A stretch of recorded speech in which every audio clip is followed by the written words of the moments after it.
for health. The past 2 years have been scary and confusing. We have been made to live in fear because of a virus. Advice from our governments on how to protect ourselves has been unclear. We have been kept in a state of fear through the media, and we have not known who to trust. And the goalposts have never stopped moving. But the people of the world are waking up. We are realizing that things don't add up.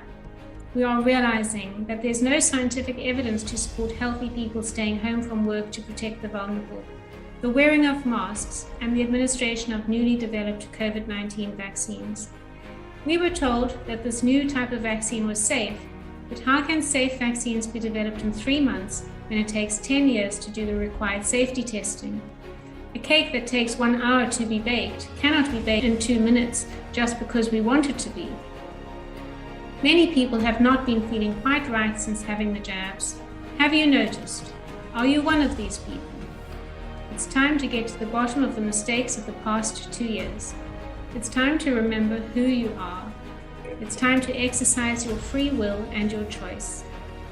Fundamental to us as human beings is our desire, capacity, and freedom to choose. There's a better way. Let's create it together. It's time to wake up, Asia.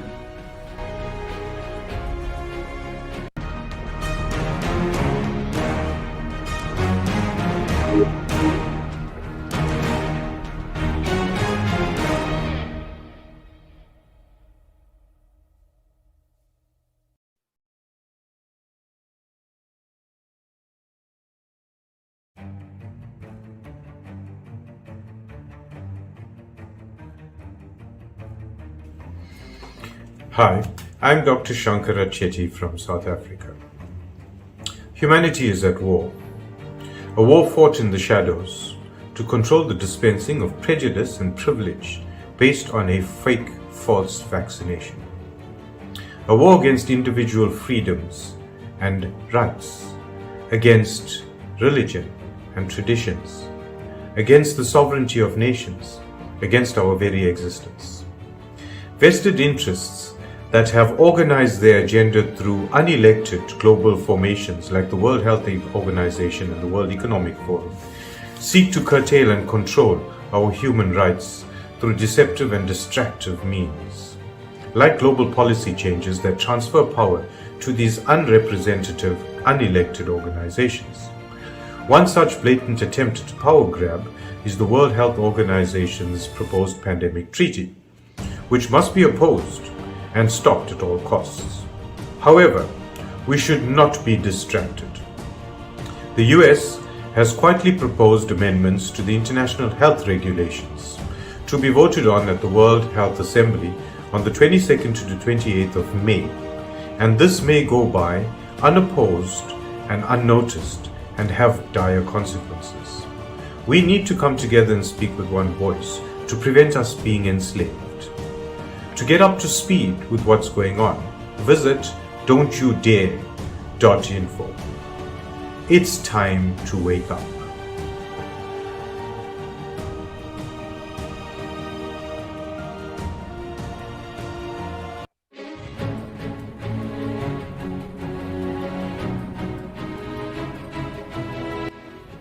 Hello, I'm Advocate Dipali Ojha from India. There is a saying, ignorance is bliss. But in the present times, ignorance can prove to be a major threat to our very survival. What started as a public health emergency of international concern declared by WHO in March 2020 gradually drove the whole world into mass vaccination, where an untested, unsafe medical product was forced upon the whole population. These so-called vaccines have proved to be totally unsafe given the increasing number of cases of serious adverse events being reported, including deaths of people who took these shots. The governments worldwide and the mainstream media are peddling a single narrative, that the corona vaccine is safe and the only savior that could take us all back to normalcy. What a big lie is this!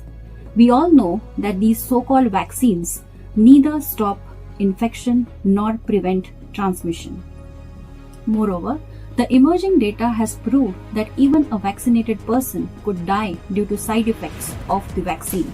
And despite being vaccinated, one has to comply with mask mandates, social distancing, and lockdowns if announced. The booster shots take the person further into spiral of frequently injecting these medical products into the bodies, which can further jeopardize the health.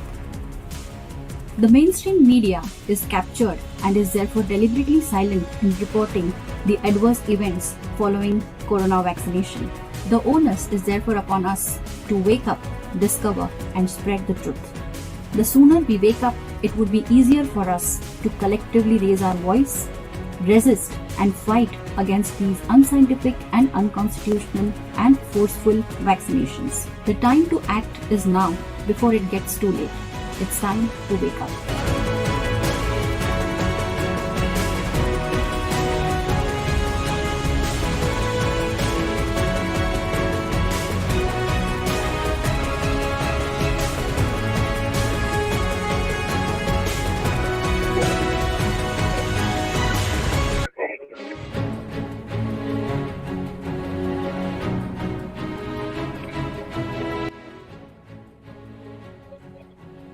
Hello, everyone. I'm Dr. Jennifer Hibbard, co-founder of the World Council for Health. I'm talking to you from Canada. We all feel the weight of the disruption of the last 2 years. It has left many feeling worried, confused, and concerned about the future.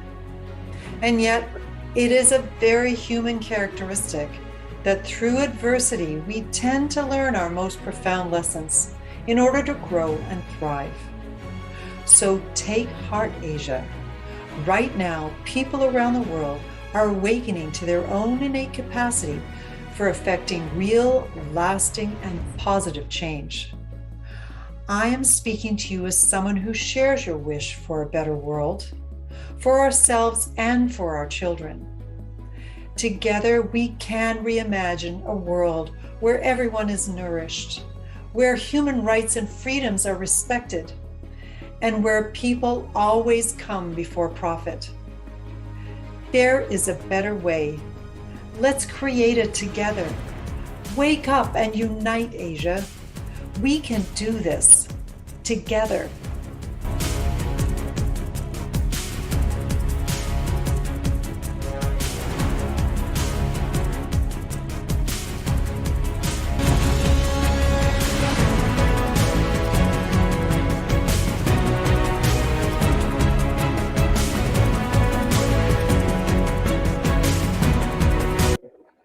Hello, this is Dr. John Tay from Singapore.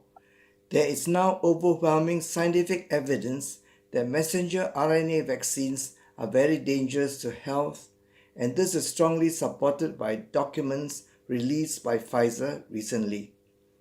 The vaccines do not prevent infection. On the contrary, vaccinated people are more likely to get infected, hospitalized, and die from COVID than the unvaccinated. The vaccines convert cells of the body into factories producing the spike proteins, which cause serious damage in the body. There are more adverse reactions and deaths due to the vaccines than due to COVID. It is time to wake up. Hello everyone, I'm Dr. Adlina Sulaiman from Malaysia. An adverse event following immunization is any negative consequences of vaccination, whether it be expected or unexpected, triggered or is a coincidental event. Doctors should report all this to the relevant authorities. Doctors should wake up and report, because in our country, there's only 26% of doctors who actually do report these events. Wake up, please. Wake up and report. Thank you.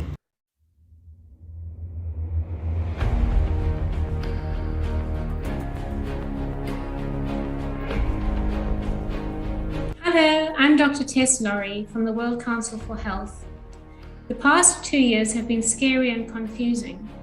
We have been made to live in fear because of a virus. Advice from our governments on how to protect ourselves has been unclear. We have been kept in a state of fear through the media, and we have not known who to trust. And the goalposts have never stopped moving. But the people of the world are waking up. We are realizing that things don't add up. we are realizing that there's no scientific evidence to support healthy people staying home from work to protect the vulnerable, the wearing of masks, and the administration of newly developed COVID-19 vaccines. We were told that this new type of vaccine was safe, but how can safe vaccines be developed in 3 months when it takes 10 years to do the required safety testing? A cake that takes 1 hour to be baked cannot be baked in 2 minutes just because we want it to be. Many people have not been feeling quite right since having the jabs. Have you noticed? Are you one of these people? It's time to get to the bottom of the mistakes of the past 2 years. It's time to remember who you are. It's time to exercise your free will and your choice. Fundamental to us as human beings is our desire, capacity, and freedom to choose. There's a better way. Let's create it together. It's time to wake up, Asia.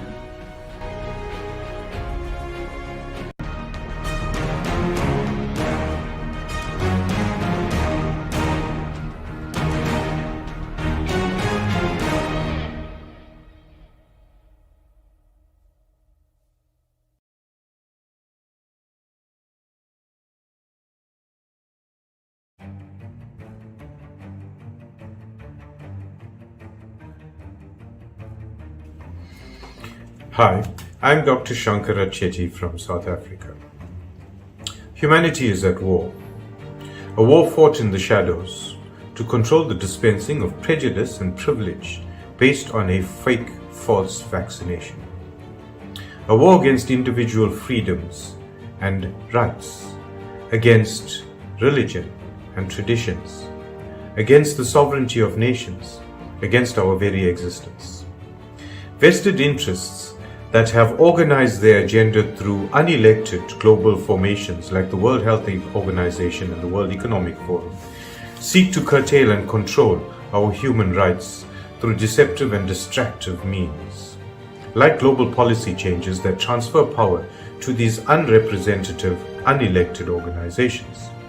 One such blatant attempt at power grab is the World Health Organization's proposed pandemic treaty, which must be opposed and stopped at all costs. However, we should not be distracted. The US has quietly proposed amendments to the international health regulations to be voted on at the World Health Assembly on the 22nd to the 28th of May, and this may go by unopposed and unnoticed and have dire consequences. We need to come together and speak with one voice to prevent us being enslaved. To get up to speed with what's going on, visit don'tyoudare.info. It's time to wake up.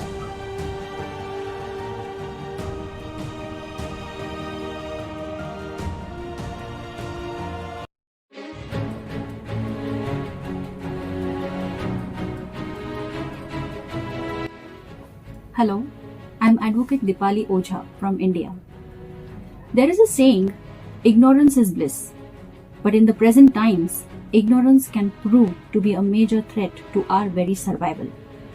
What started as a public health emergency of international concern declared by WHO in March 2020 gradually drove the whole world into mass vaccination, where an untested, unsafe medical product was forced upon the whole population. These so-called vaccines have proved to be totally unsafe given the increasing number of cases of serious adverse events being reported, including deaths of people who took these shots.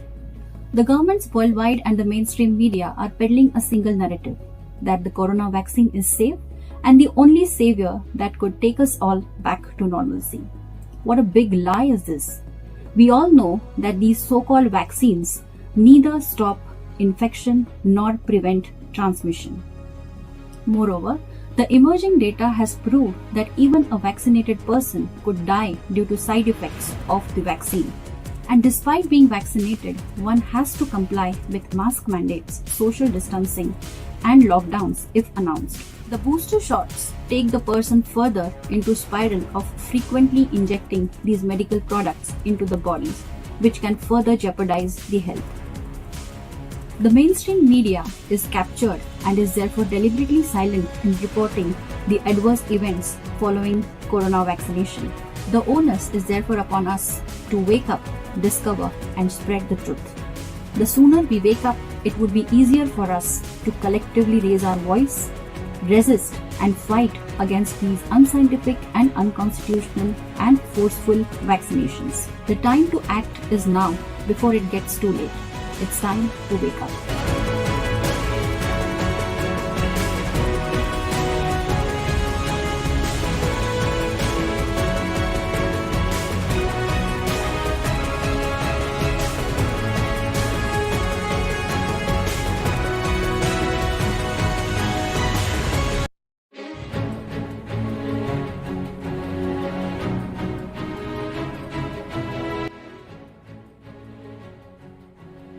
Hello, everyone. I'm Dr. Jennifer Hibbard, co-founder of the World Council for Health.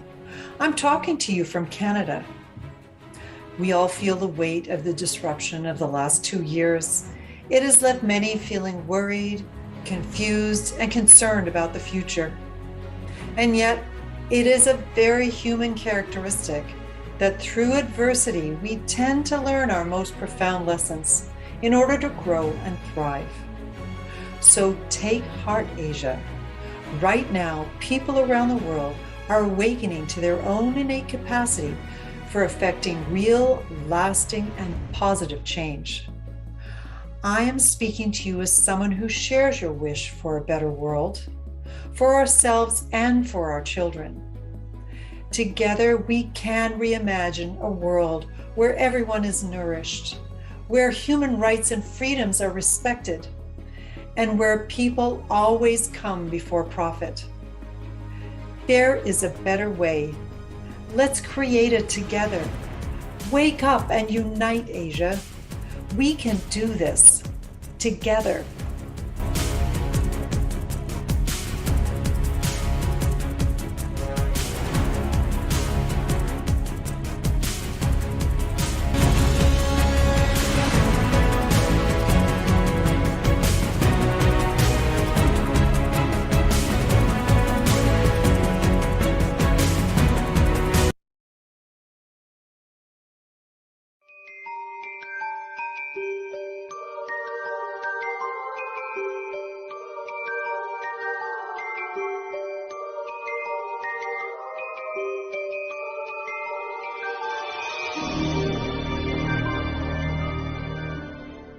Apa yang statement doktor cakap janji dengan saya tuntut balik. Sebab doktor Atik pakar kulit tu dia cakap saya buat memo. Dia kata Puan tak boleh cucuk, jangan ambil, dah jadi macam ni dah, ni pun dah teruk, dia cakap itu. Lepas ni jangan ambil. Boleh tak doktor buat surat baru saya tak boleh ambil vaksin ni? Boleh saya buat note? Dia sanggup macam tu.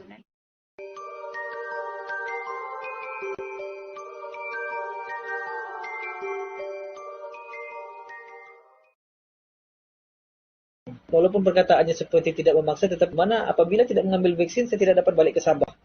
Jadi saya terpaksa untuk ambil vaksin untuk balik ke Sabah. Tetapi setelah saya mengambil vaksin ini, saya tidak sangka yang mendapati penyakit yang sangat teruk yang saya alami sekarang. Hingga kan saya terpaksa menggunakan kursi roda. Kalaulah boleh berpatah balik sebelum vaksin dengan pengalaman yang saya hadapi sekarang dan juga maklumat yang saya dapati selepas vaksin ini, keputusan saya adalah saya tidak akan mengambil. Kan yang saya sakit bagian sendi saya tidak dapat berdiri dan sebagainya.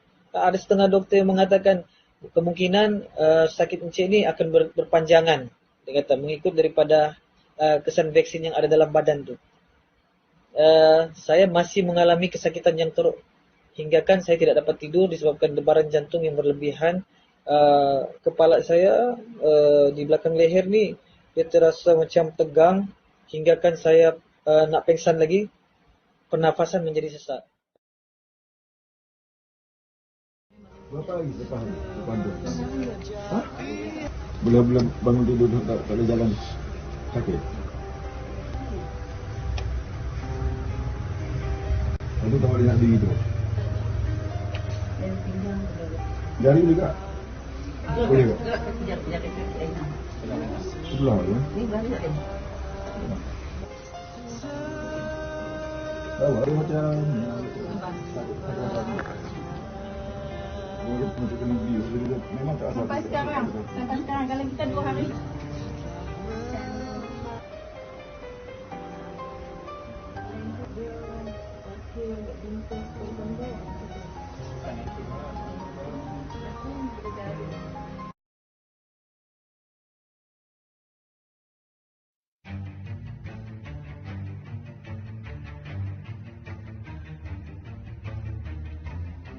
Hello everyone, I'm Dr. Advocacy from Malaysia. An adverse event following immunization is any negative consequences of vaccination, whether it be expected or unexpected, triggered or is a coincidental event. Doctors should report all this to the relevant authorities. Doctors should wake up and report, because in our country, there's only 26% of doctors who actually do report these events. Wake up please, wake up and report. Thank you.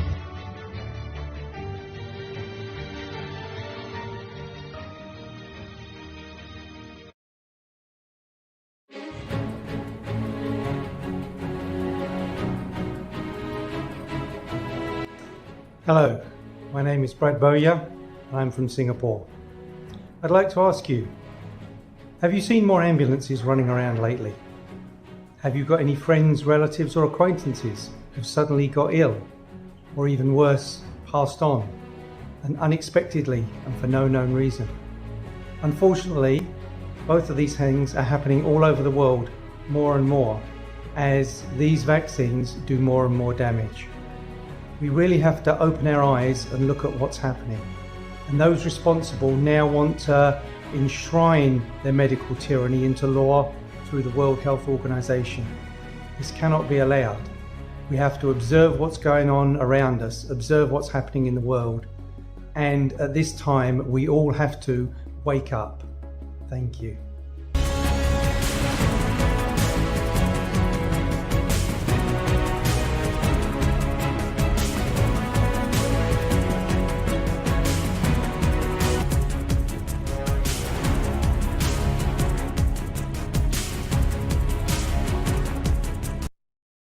Hello, this is Dr. John Tay from Singapore. There is now overwhelming scientific evidence that messenger RNA vaccines are very dangerous to health, and this is strongly supported by documents released by Pfizer recently. The vaccines do not prevent infection. On the contrary, vaccinated people are more likely to get infected, hospitalized, and die from COVID than the unvaccinated. The vaccines convert cells of the body into factories producing the spike proteins, which cause serious damage in the body. There are more adverse reactions and deaths due to the vaccines than due to COVID. It is time to wake up. Hello everyone, I'm Dr. Advocacy from Malaysia. An adverse event following immunization is any negative consequences of vaccination, whether it be expected or unexpected, triggered or is a coincidental.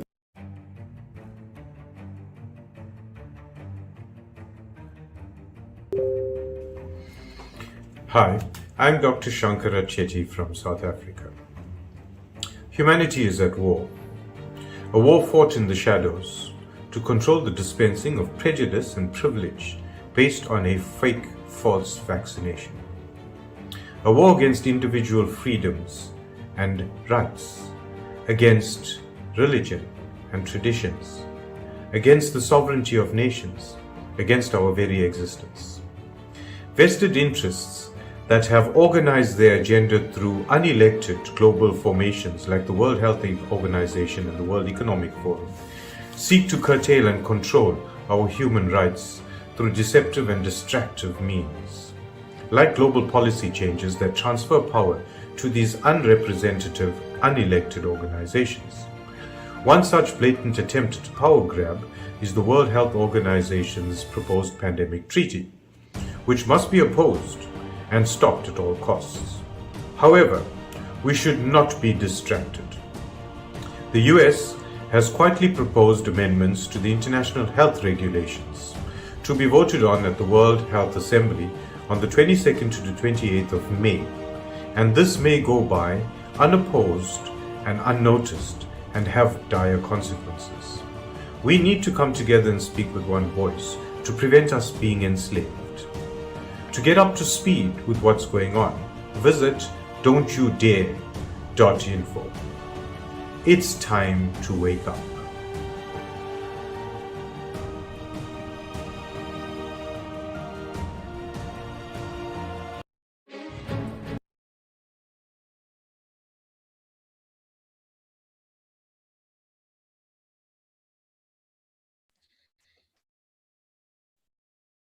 Good afternoon, everybody. Welcome to the Wake Up Asia event. We'll be starting very shortly in the next 5 minutes or so. Please tell people to come and join us in this event. You can watch live on YouTube. Okay, the link is there. You can watch it on healingthedivide.cc, and as well as our partners who are promoting this event today. We're starting very shortly, but I'd like to hear this message from the co-founder of the World Health Organization, Dr. Jennifer Hibbert. Thank you.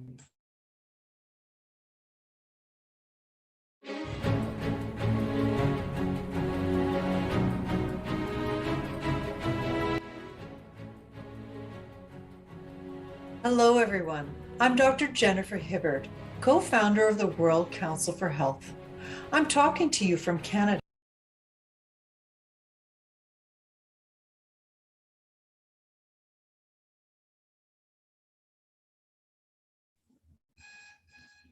Sorry, I think Max, no sound.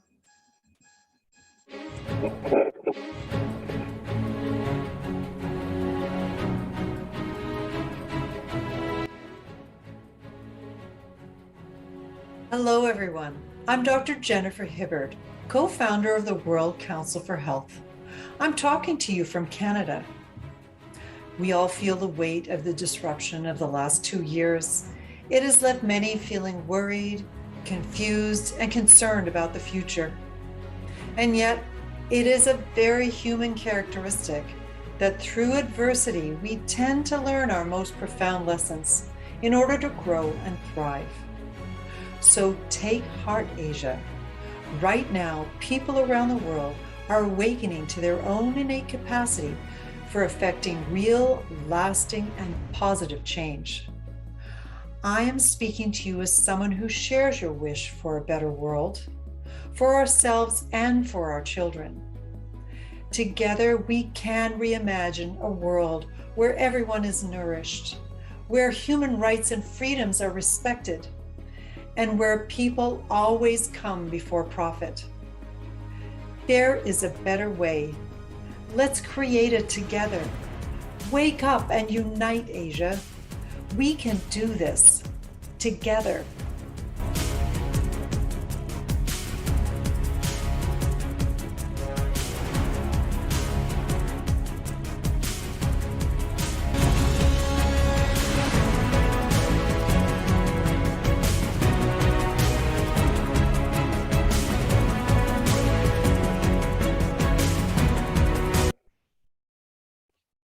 Hello, good afternoon, everyone. Welcome to Wake Up Asia. I'm Iris Koh, your host from Singapore, and I'm very happy to have with me many of our Asian Coalition for Health partners to join us, doctors and scientists from around the world, and organizing team from Malaysia, PPIM, as well as MAECC. Thank you for joining us. If you are here and if you'd like to say hello in our chat group, just, you can type the countries that you're from. Okay, so what I'm going to do now is share the slides.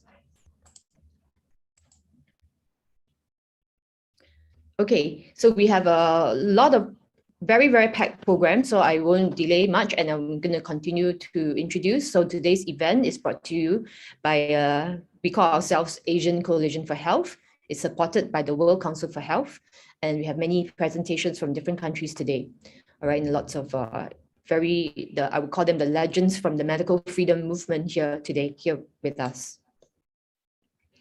Before I start, I'd like to first acknowledge our partners, World Council for Health, MAECC, the Malaysian Alliance for Effective COVID Control, and PPIM for supporting this event.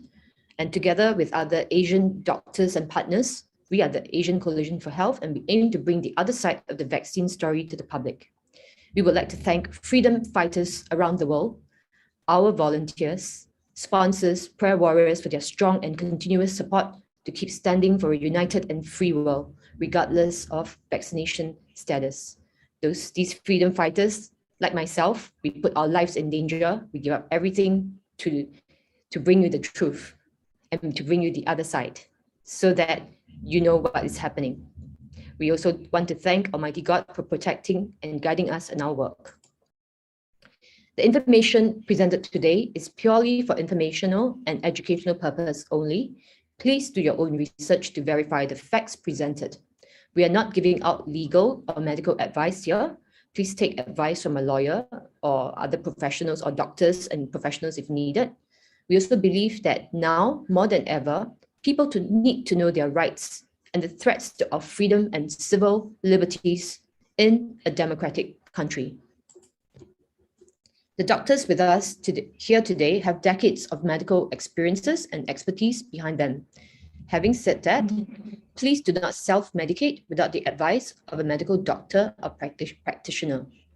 While we have medical doctors present here, they will share in their own personal capacity, and you're still advised to see a doctor if you're ill, as everyone's situation is unique.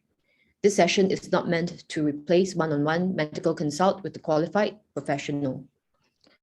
The presenters' views are wholly their own and do not represent the views of Iris Co, Healing the Divide, PPIM, WCH, World Council for Health, or Asian Coalition for Health.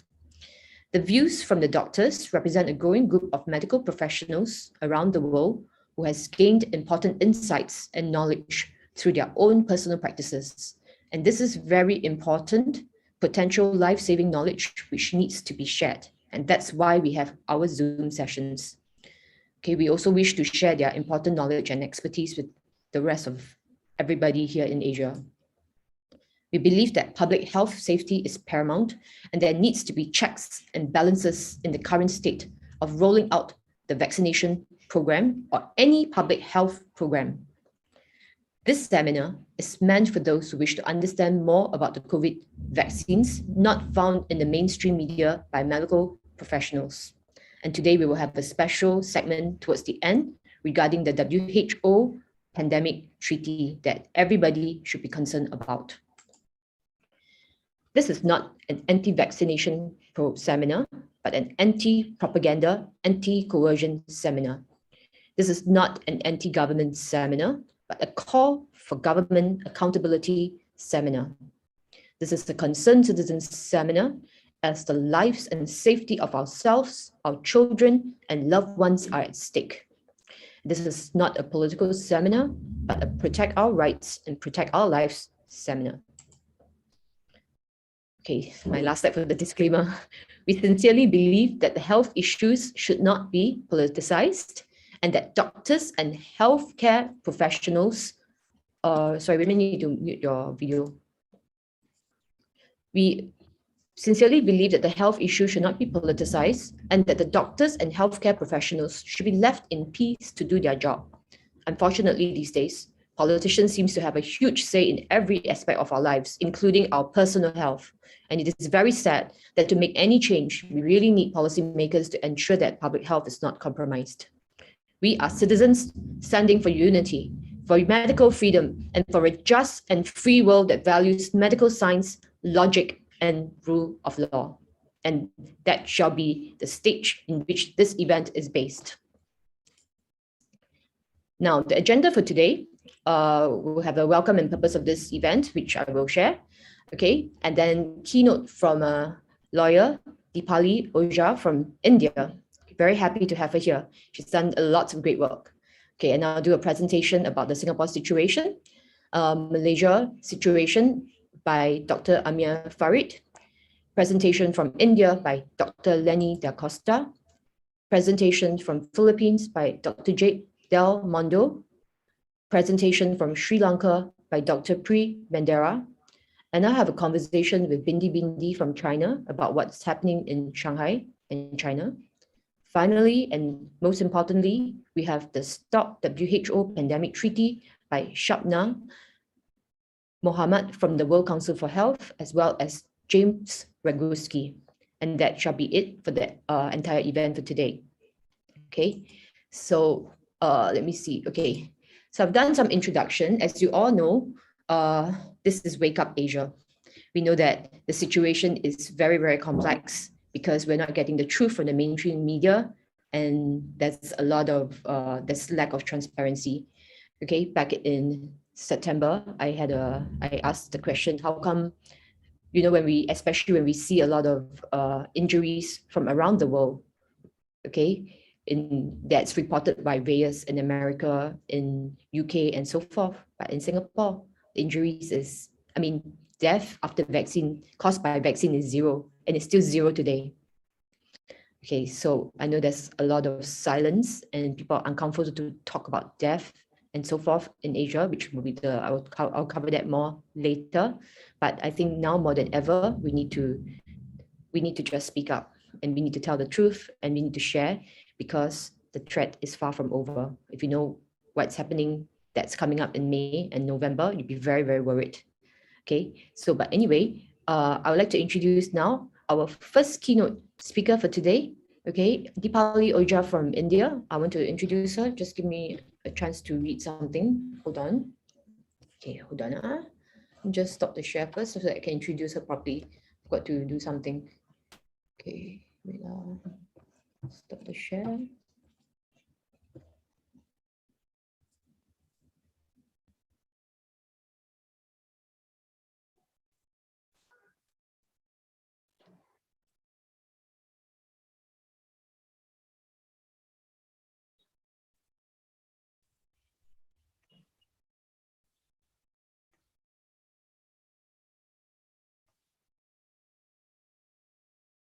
Okay, I'm done. Hold on. Let me just share this now.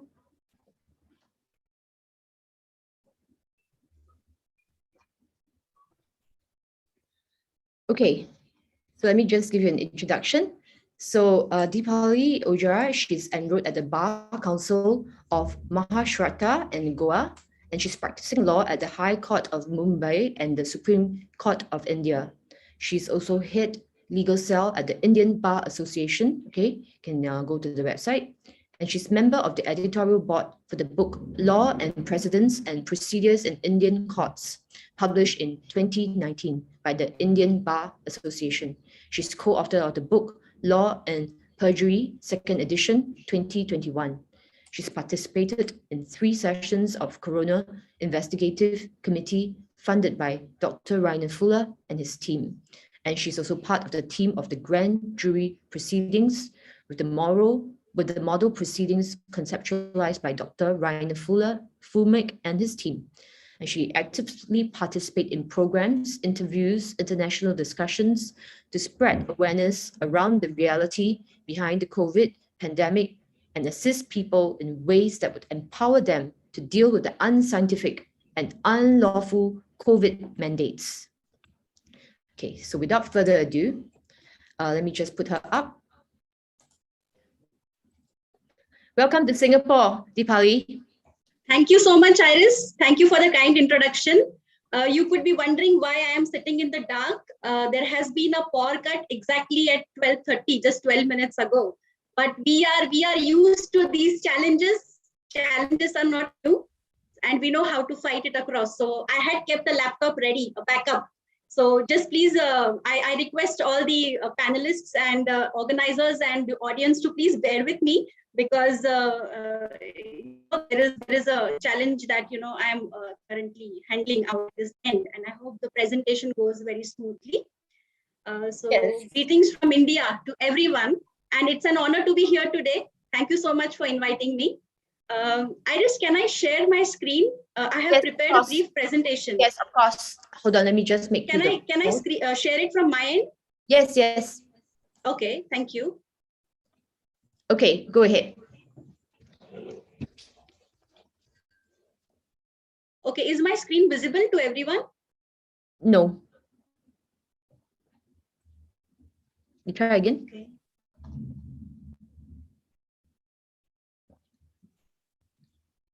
Do we have a slide standby in case you cannot play?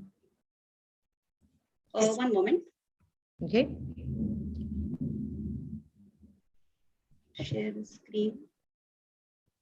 Yes. Okay. Is it happening now? Okay. Okay. Okay. I'm going Okay. to Thank you leave so you to it. Please take it away. Is it okay now? Yes. Perfect. Okay. So I have tried my level best to, keep my presentation very crisp and short, because given the time that is allotted to me, I have tried my level best to include all possible actions, legal and non-legal, that we have been taking in India. Thank you everyone for... Sorry, you may want to put on the Yes. presentation mode, because now we can see all your slides at the side. If you want to press the screen view slide, full screen or something, so that people can see. Should I take it in the slideshow? Yeah. Yes, slideshow, but just manually change it yourself. One moment. Or you go to view and then you press on view. Now I can still see the site. One moment. Is this okay? Yeah, it's okay. You know, at the top there's a view. If you press on the view, slideshow, review, and view. If you click on view, I think you'll be able to see the whole thing. If you can't, it's fine. Okay. If you allow, I can continue in the same thing. Yes, please. Okay. Thank you. Okay, so I'm here today representing Indian Bar Association. I am heading its legal cell. And very briefly about Indian Bar Association, we are an association of lawyers, and we are working towards our mission of bringing in more transparency and accountability in the judiciary. And one could visit our website for more details of our work. Before I start, I would like to take you all through briefly through important facts. India is a federal union comprising of 28 states and 8 union territories, and population is around approximately 1.4 billion people. And the COVID vaccination in India started last year on around 16th January 2021. And in India, for adults, we have two. Majorly, we have Covishield, which is known by name AstraZeneca abroad, and the Covaxin. Covaxin is indigenous production by an Indian company, Bharat Biotech. And in India, vaccinations for children in the age group of 12 to 18 have commenced. And for them, Covaxin and Corbevax are the two major vaccines. So India has not allowed Pfizer to have its vaccine, COVID vaccines for adults or for children in India. Sputnik and Moderna have been granted EUA, the emergency use approval. However, we haven't come across, a very generous or a wider use of these two vaccines in India. So these are just a brief facts. Now, another important aspect of our fight, or what the situation is in India, is that the central government of India has its stand clearly stated that COVID vaccination is voluntary and it cannot be made mandatory, and the status of vaccination cannot be linked to anybody to avail the essential benefits and services. So this stand of central government has been clear from day one, and also in various cases that have been filed across the Indian courts, including the Supreme Court and the high courts of each of the states. The stand has been same throughout, and the central government has stated it again and again on the affidavit. So this is an important thing to keep in mind, because this is one of a very important fact that we have always stated in our legal fight, in the arguments that we have always advanced against the mandates that states had introduced. So in every state, the state government and the administrators of the union territories, they have come up with certain circulars from last year, which says, or rather, which discriminates between vaccinated people and unvaccinated people. Similar thing happened in the state of Maharashtra, where I reside. The state of Maharashtra produced last year around August, mid of August, and there were SOPs which were announced and which said that unvaccinated people cannot access the public transport. They cannot access malls or the gyms. So there was a clear discrimination. And you see, public transport in Mumbai is the railway train, and the railway trains are called as lifeline of Mumbai. there are lakhs and millions of people who use this public transport system. It is a mass transport system which is fastest and quickest to go to their workplaces and travel back home. So it was like everybody was, in a fix when these mandates were introduced all of a sudden. And many of them were in a dilemma whether to go in for this experimental product or, to face action at their workplace. Then what we did is we filed 2 writ petitions, which you can see on the screen right now. The first one filed by Mr. Firoz Michiborwala, he's the petitioner, and the second one. Sorry, Dipali, you need to change. We're still seeing your first slides. So you think you need to go to the next slide so that we can see the other slides. Should I move to the next slide? Yeah, I really see the Wake Up Asia slide currently. I think you're talking about something in your slides. Okay. Are you having some problem with your slide? You can, because now I only see you do the Wake Up Okay, Asia. I think I will continue with my audio because that will just help us save the time. Okay. I do not eat up other panelists' time. I will continue with my audio. Okay. Now, there were 2 writ petitions which were filed in the Bombay High Court. Bombay High Court is the highest court in the state of Maharashtra. Now, these 2 petitioners, they are also part of the Awaken India movement group. Mr. Firoz Michiborwala and Mr. Johan Tengra. They are the National Steering Committee members of Awaken India movement, which is a group pan-India. It has its presence and it is very active in resisting against the mandates like masks, compulsory vaccinations. And I will also cover their actions very brief later in the presentation. Now, while these 2 writ petitions were filed in the Bombay High Court, within the initial 1 or 2 hearings, the court, going through the contents of this petition, they converted these 2 writ petitions into public interest litigation, meaning the issues which were raised, the contentions which the petitioners had highlighted to the court felt that they would impact the general population, the whole population, so they were converted into public interest litigation, which would have impact on many people. Now, what were these petitions all about? Number 1, by the time these petitions were filed, we had a lot of data, a lot of scientific data around the world and also from within India, even in the mainstream media, which said that unvaccinated people and vaccinated people, we cannot differentiate because vaccinated people are also able to catch the infection again after both the doses or after the first dose. And there is no data which shows that vaccinated people prevent transmitting the infection further. So we collated all such scientific papers within India and from outside India, and we included all of these studies as annexures to our petitions. And you see, these hearings went on for a long time. There were around 9 hearings in these 2 petitions, and several of the hearings went on. Each hearing went on for more than 3 hours at the Bombay High Court. And the cases were decided by the bench of Honorable Chief Justice, who is the highest of the authority in the Bombay High Court, Chief Justice and another judge of the Bombay High Court. This was the bench that heard who heard the proceedings throughout, and there were 9 hearings. So starting from month of October 2021 till as late as April 2022, the hearings were going on. So coming back to what we had included, number 1, vaccinated and unvaccinated could not be discriminated. We brought to the attention of court that the authorities, be it government or the public health authorities, have not paid attention or have deliberately avoided to speak about or to have studies on the natural immunity, which by then we had our own experts, doctors from India, physicians from India, who had started talking about why natural immunity or somebody who has had the corona infection naturally and has recovered from it is being forced to undergo the vaccination shots. So this was another point that we had highlighted. And third major point was around the deaths which had already been reported after the corona shots.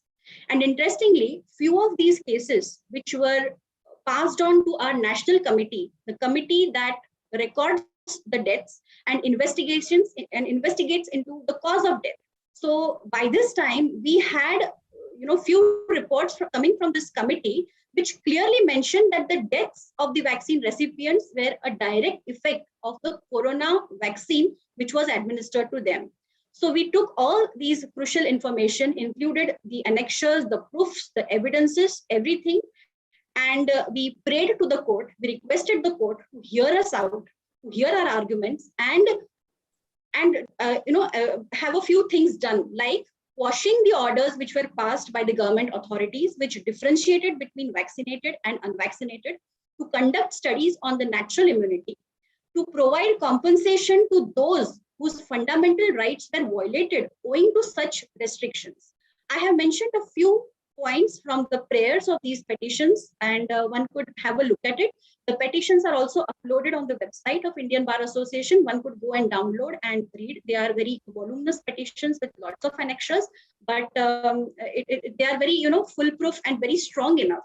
And we could see that just a small instance which I would like to narrate here is, in the initial hearings, we were admonished by the High Court as to why we were talking against the vaccination drive of government, the drive that has been, well respected, and where the whole world lauded India's vaccination drive, that so many millions people have been vaccinated in the biggest democracy in the world. So the court questioned us as to why are we trying to have such petitions filed, or rather such arguments advanced, which would spread vaccine hesitancy. Now, our journey in these proceedings, it was starting with response from the bench up to the last hearing, where the Honorable Chief Justice questioned the government as to why they have not considered natural immunity, and where is the matter of choice to the person, whether he would want to go in for this medical experimental product, or he wants to choose some other form of medicine, stream of medicine that he believes in. So this was our journey, to put it in a very crisp manner. So, and it was like the hearings were very interesting, and I would like to just shorten our journey, how the proceedings went in. Throughout the proceedings, we got ample chances to file the latest scientific reports, the worldwide research that we were coming across, and what the experts had come up with, the real experts I would mean, and not the captured experts who promote the vaccination irrespective of the serious side effects. And we, at each date, as and when the material became ready to us, we started filing it in the court of law, and we counter questioned the other party. Now, who were the other party? Who were the respondents in the case? We had the officials of state government, the secretary, the chief secretary. We had the central government official also as a party to it.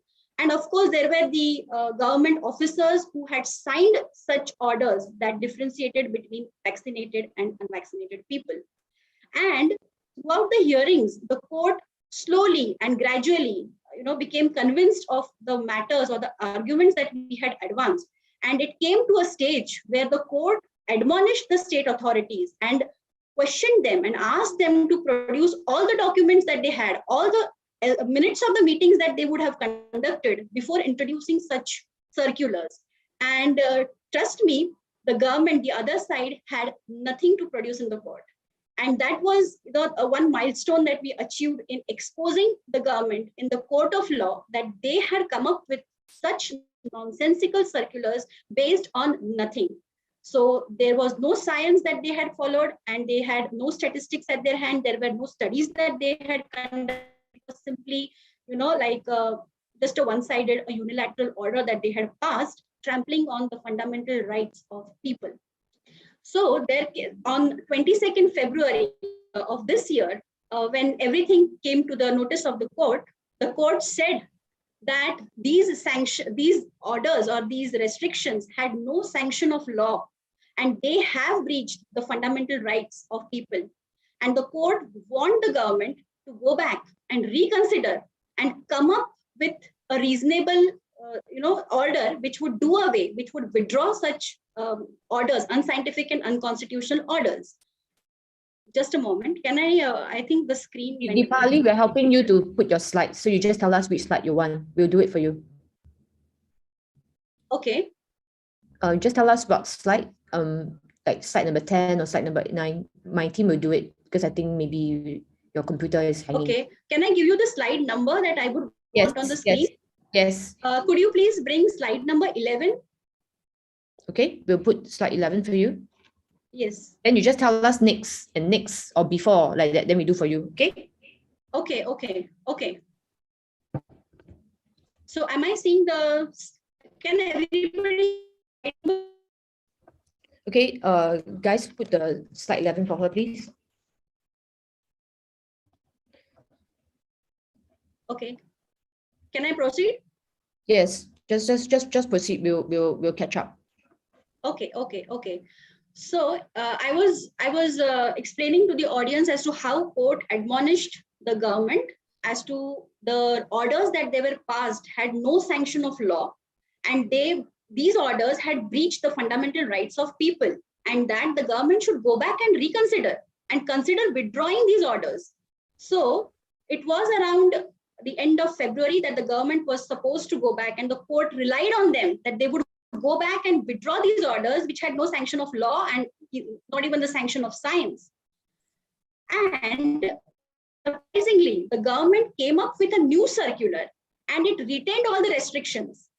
And this angered the court. The court was so annoyed that it passed an order clearly saying that it felt that it had been, that their hopes have been belied, and it should have taken a suo motu cognizance and should have struck off these orders on its own instead of giving government an opportunity to go back and withdraw.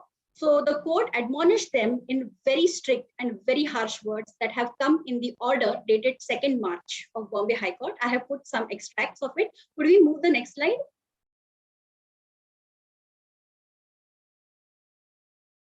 Yes. So the government here played out very smartly. What they did is they informed the court that we have withdrawn all the previous orders, but this is the fresh order, and the fresh order had all the restrictions intact.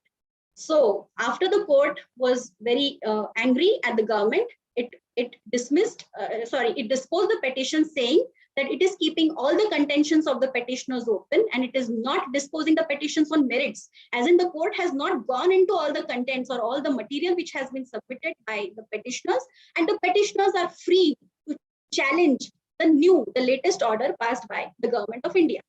The government of Maharashtra. So what we did is we filed a fresh petition. Could we have the next slide, please? Yes, so we filed a fresh public interest litigation on 10th of March, which challenged the latest order of the government, where all the restrictions on travel by public transport were retained and unvaccinated people were not allowed. So after we filed this petition, we tried to expedite the hearings by bringing to the attention of court and requesting the court to take up the matter, on an urgent basis, as it involved violation of fundamental rights of people. Now, on March 23, when this matter came up for a hearing, we had a circular coming in from our federal government, the central government, which said that it has instructed all the states and all the union territories to withdraw the COVID restrictions wherever the situation is proper. And another important aspect was that post 31st March 2022, the central government will not invoke the provisions of the Disaster Management Act, which was in place since March 2020. Now, in light of this, the court instructed the government to go back and again reconsider, hold a meeting and reconsider that now that the highest authority, the central government, has come up with an order, fresh order, instructing all the states to reconsider, what would be the stand of Maharashtra government.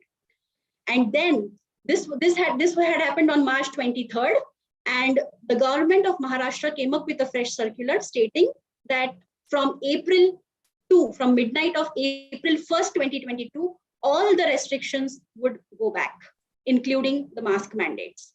So this was, the kind of, as and when we expose the government in the court of law as to there is no basis for their restrictions, there is no basis for their mandates, it had to reconsider. And finally, on April 2nd, we could reclaim our freedoms back in the state of Maharashtra. And following what stand Maharashtra government had taken, of course, there were a couple of states who had earlier withdrawn all the orders. And now there are many other states. As I said, there are 28 states in India. Other states are also following the suit and they are withdrawing all the mandates. Could we move the slide, please? Yes, and there is one more update that I wish to share is there is a case filed in the Supreme Court by one Dr. Jacob Kulil. It's the details I have put up. It's Dr. Jacob Kulil versus Union of India. There were extensive arguments which happened in this case in the highest court of India, the Supreme Court. And the Supreme Court has now reserved its order. This case was again challenging the vaccine mandates. Now the Supreme Court has reserved order, and the order, it would pronounce its verdict anytime. We don't know the exact date, but the verdict would come sometime sooner. So this is another an update and that I wish to share with the audience. Could we move, please? Right. Oh, I think the electricity is on here. Oh, great. Yeah. Right. Sorry. Yes, so this slide is about how the government of Maharashtra took back its mandates. Next slide, please. Right. So while we worked on these legal strategies, we always had these things in mind. There were a lot of mandates that came up together, like the mask mandates, the vaccine mandates, the lockdowns, and the RT-PCR test. Now, we have also filed a 900-page petition in Bombay High Court challenging the RT-PCR test, because we see this test as the basis for the whole thing. The whole thing is standing on the ground. The foundation is the RT-PCR test, which is not a diagnostic tool, but it is only used to have a surge in the number of cases, not even the patients who are ill.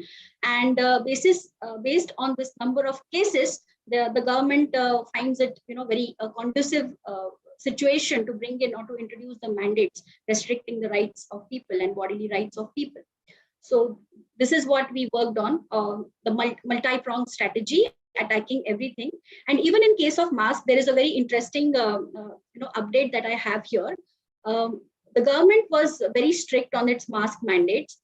It had levied fines on those who refused or who were seen not wearing this face mask anywhere in the public. And there were marshals and police that they had posted at all places who would just come up from the hiding and would take a photo, and then they would say, okay, one has to pay a particular amount of fine. So people were harassed to a great extent. Everybody knew that this mask is neither helping, in preventing the infection or even catching the infection, but still they had to wear it only to escape from the heavy fines that were levied by the government. So interestingly, what we did is we have also challenged the mask mandates in our fresh petition that we filed on the latest petition that we have filed, and citing the laws of the land, the laws applicable. We have now asked court to direct the state government to refund all the fines which have been collected from people, because they have collected illegally. And when law did not permit, there is no provision in our law which says that under so and so act, if a person is seen not wearing the mask or not complying with the government order, a particular amount of fine needs to be collected. So now, interestingly, this hearing would happen in the month of July. Since there is a summer vacation that would come in, the courts would not hear any matters then. So immediately after the vacation, this point would be taken up by the Bombay High Court of government returning the fines illegally collected from people who were found not wearing the mask. And for the lockdown, what we have done is we have come up with a compensation forms. Now, the acts, the laws passed in India, the Epidemic Act and the Disaster Management Act, have a provision that when the government comes up with some measures in order to control a public health emergency, people have to be compensated, which was definitely not done by any of the governments, neither the central government nor any of the state governments. So now we have what we have done is we have designed a compensation form, and there are wide mass awareness campaigns wherein we are getting the forms filled up, and people immediately identify with it, because there have been financial losses during long lockdowns that came up very suddenly on all of us. We were not prepared, and we had expenses to take care of as usual, but when there was no revenue coming in due to lockdown, and we all were forced to lock up inside. So basically, these are the ways that we are attacking these illegal mandates, unconstitutional mandates on all the fronts, legal as well as non-legal. And I would just, as I conclude, I would just take the audience very briefly through what are the non-legal ways, some creative means how we are trying to resist or put up a strong resistance against these mandates. Could we have a next slide, please? Yes, so I have explained about the petitions filed in the court of law, and there are non-legal, other than legal, I would say, measures, which is the mass awareness programs, wherein the activists are going out and meeting people and educating them of what are the harmful effects of vaccines. And you see, what we have observed is, when you let the people know about deaths which are being caused and serious adverse effects which are being caused, I think people wake up faster. This is what our experience has been. And in India, we have, in fact, there are several cases of adverse events.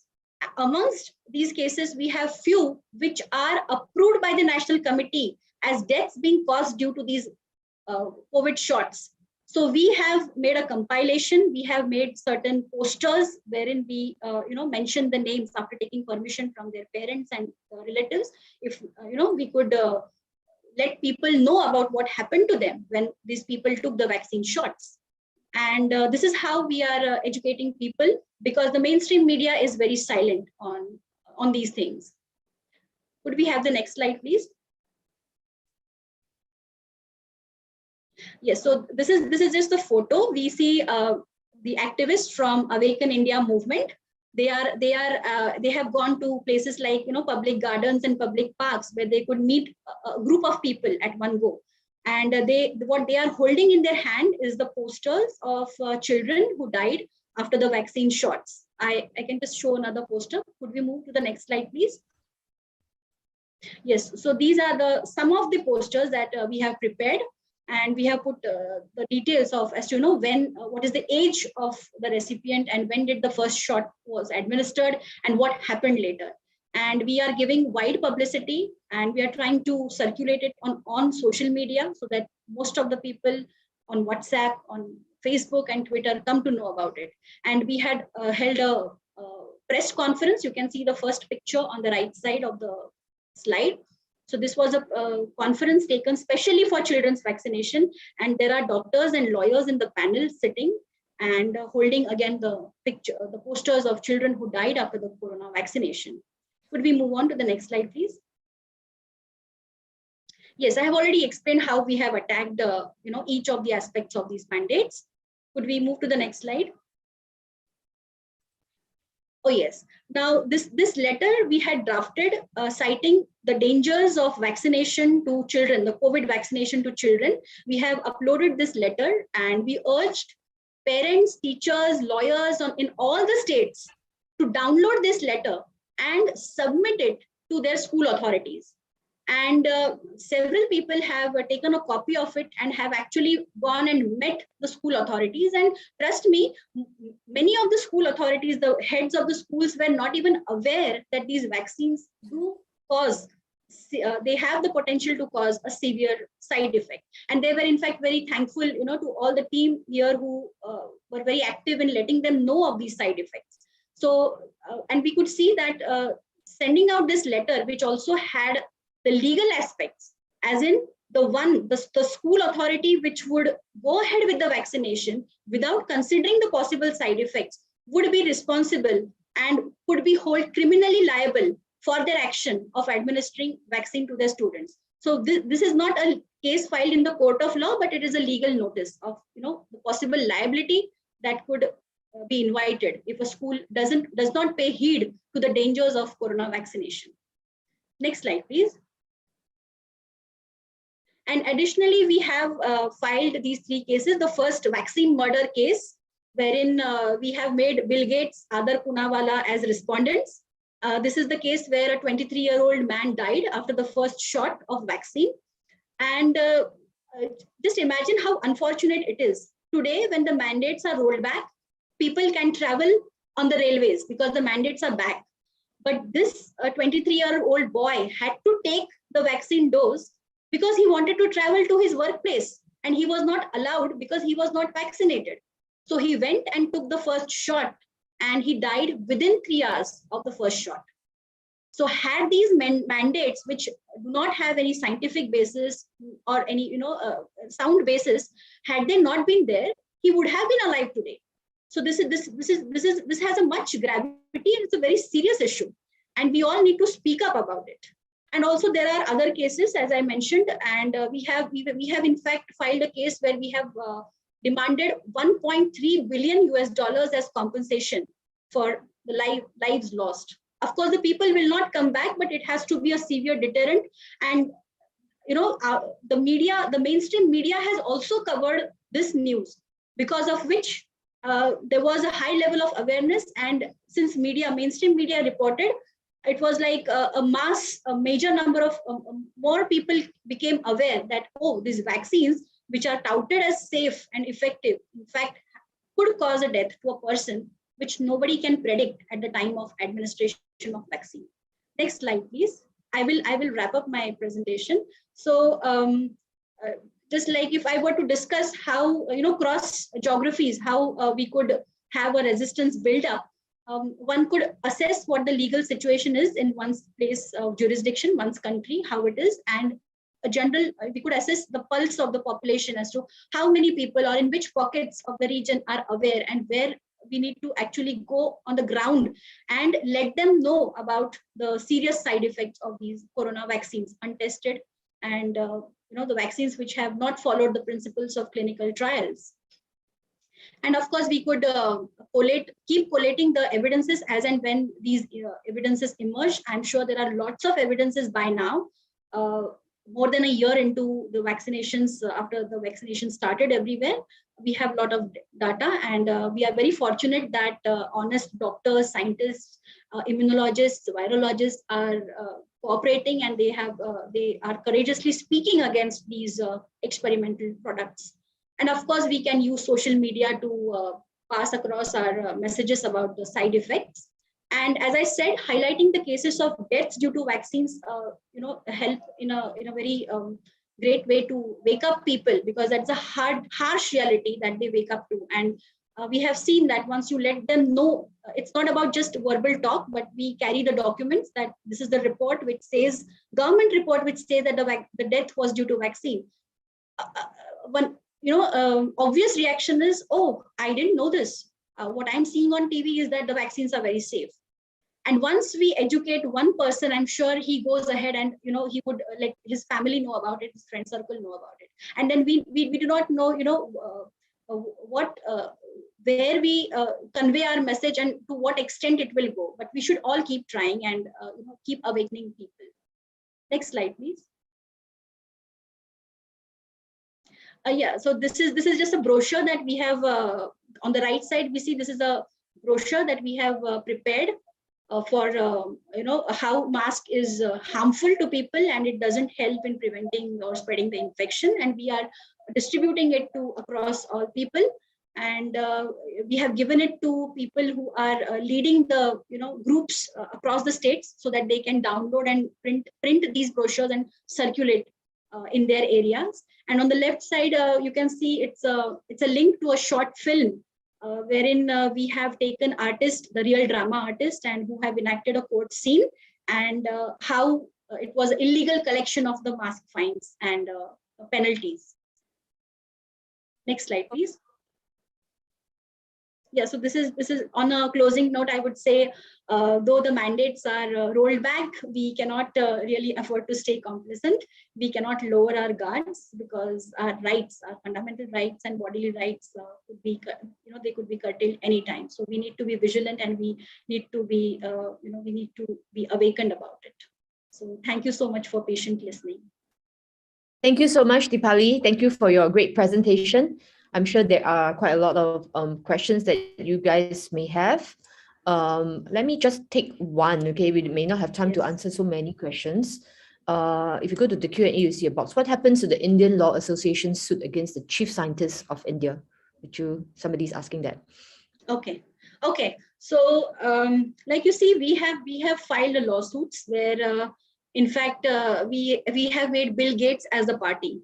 And obviously there are other suits in the line which are being drafted, wherein suppression of other alternative remedies has happened, where vaccine was only touted as a single remedy. In India, we have alternative systems of medicines of Ayurveda, homeopathy, that has been suppressed by organizations like WHO and their agents in the country. So that would come up, and as I said, the legal notice goes with the last paragraph of our legal notice served to Dr. Soumya Swaminathan states that we have reserved our rights to file a litigation at any time. So she has not replied to the legal notice. So definitely we can, sue her at any point in time. Currently, last 8 months, we were heavily, deep down into, this rollback of mandates, which was, like a big challenge for us, because it's not only about our state, but it was throughout the country that people were harassed with the mandates. So we had to focus main on the rollback, how the mandates could be rolled back. So slowly, if we have targeted Bill Gates, other people are not far behind. We would not spare anybody who has been complicit in committing crimes against humanity. I hope I have answered the question. Yes, we actually hope to support you in your Bill Gates and the WHO and all that. I know you also sued YouTube as well, which actually they also took down my video, and my government MOH say that I'm spreading misinformation because YouTube took down my video. So, okay. Thank you so much, Deepali. We're going to move on to the rest of the, but if you're around, Deepali, if you don't mind to answer some questions in the Q&A, from the people here, just, you can be here and like, you can type in the Zoom, there's a Q&A box. Okay, so we'll do that while we go on to the next segment. Okay, so thank you so much, Deepali. We're very grateful for your presentation, and I'm going to go on now, and people feel free to stay and ask her questions if you have, and we will find, and because we have some good news from Singapore to share, so we'll just move on for now. Thank you so much. Thank you so much. Thank you, everyone. Thank you. Okay, so at this point, I'm going to go back to my slides, which is my segment.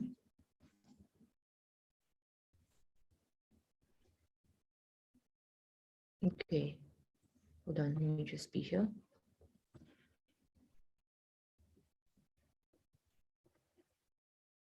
Okay, sorry.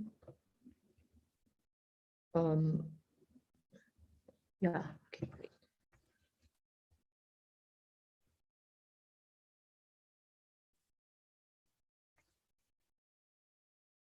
You can see my slides, okay.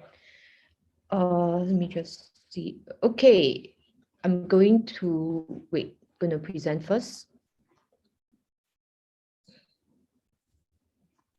Are you able to see? All right. Okay, so I'm going to present Singapore segment now. So I just want to introduce myself. I'm Iris, co-founder of Healing the Divide. Before I started all this work, I was a musician, entrepreneur, and concert organizer of the Vienna Boys Choir, and I actually received national acknowledgement for my work, as well as, like you see, I was the artistic director of the launch of President's Challenge in 2006, and I've worked with children and youth most of my life, teaching them singing, choirs, and musicals. Okay, I'm not, I didn't do this for any political reason, but more because I just not speak up. Okay, and I care about people, and these are the only two reasons, and I know that I got to be truthful to myself.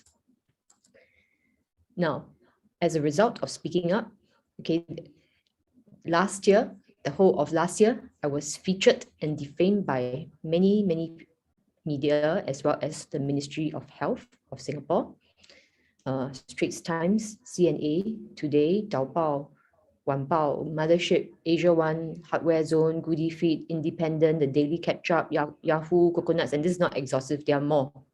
Okay, they call me anti-vaxxer, but I've put articles about myself. Okay, you can go to our blog, www.healingthedivide.cc/blog. You can see all articles there. I haven't written so much lately because I'm busy producing events and doing videos. Okay, but we call ourselves intelligent vaxxers because the right to ask questions is actually part of intelligence. Why should we accept everything? And I put vaxxer in inverted commas because it's not even a vaccine. I'll come back more to this later, okay? But I just want to announce some good news from Singapore, which happened yesterday. Exciting update as of 7 p.m., 22nd of April. So no limit on group size. Masks are not mandatory at workplaces as Singapore eases most COVID-19 rules. Okay, so that was, I would say that maybe it's considered some kind of victory for us. No group size limits from April 26. All workers can return to workplace, may remove mask in certain situations. Am I free to go wherever I like? Not really, but unvaxxed can go to the mall. Why? Because they're don't have to use trays together also. Okay, all these are going to be off. And Minister Lawrence Wong, the leader of the, the so-called, he's supposed to step up in leadership. So he says, let's all cherish the hard-earned relaxation and resume more normal lives. Now, my only question is, why do we have to cherish this hard-earned relaxation when it was our right to begin with? Why did you remove our rights and now give a little bit back to us and tell us that we have to cherish all this hard-earned relaxation and resume more normal lives? Do you guys know about the Stockholm syndrome? Okay, go read up about it. Okay, it seems like that's what's happening right now. But I just have one thing to say: we don't have to cherish any hard-earned because our freedom and rights were ours in the beginning. Now, there's of course, relaxation of rules and so forth. Okay, from stepping down, from I guess orange to yellow. Okay, and no more group size, masks are off, and so forth. I'll just go this quickly. Okay, as long as they are unvaxxed employees may return to workplace as long as their employers allow them to do so. Okay, this is another very problematic thing because of this scamdemic pandemic that is upon us.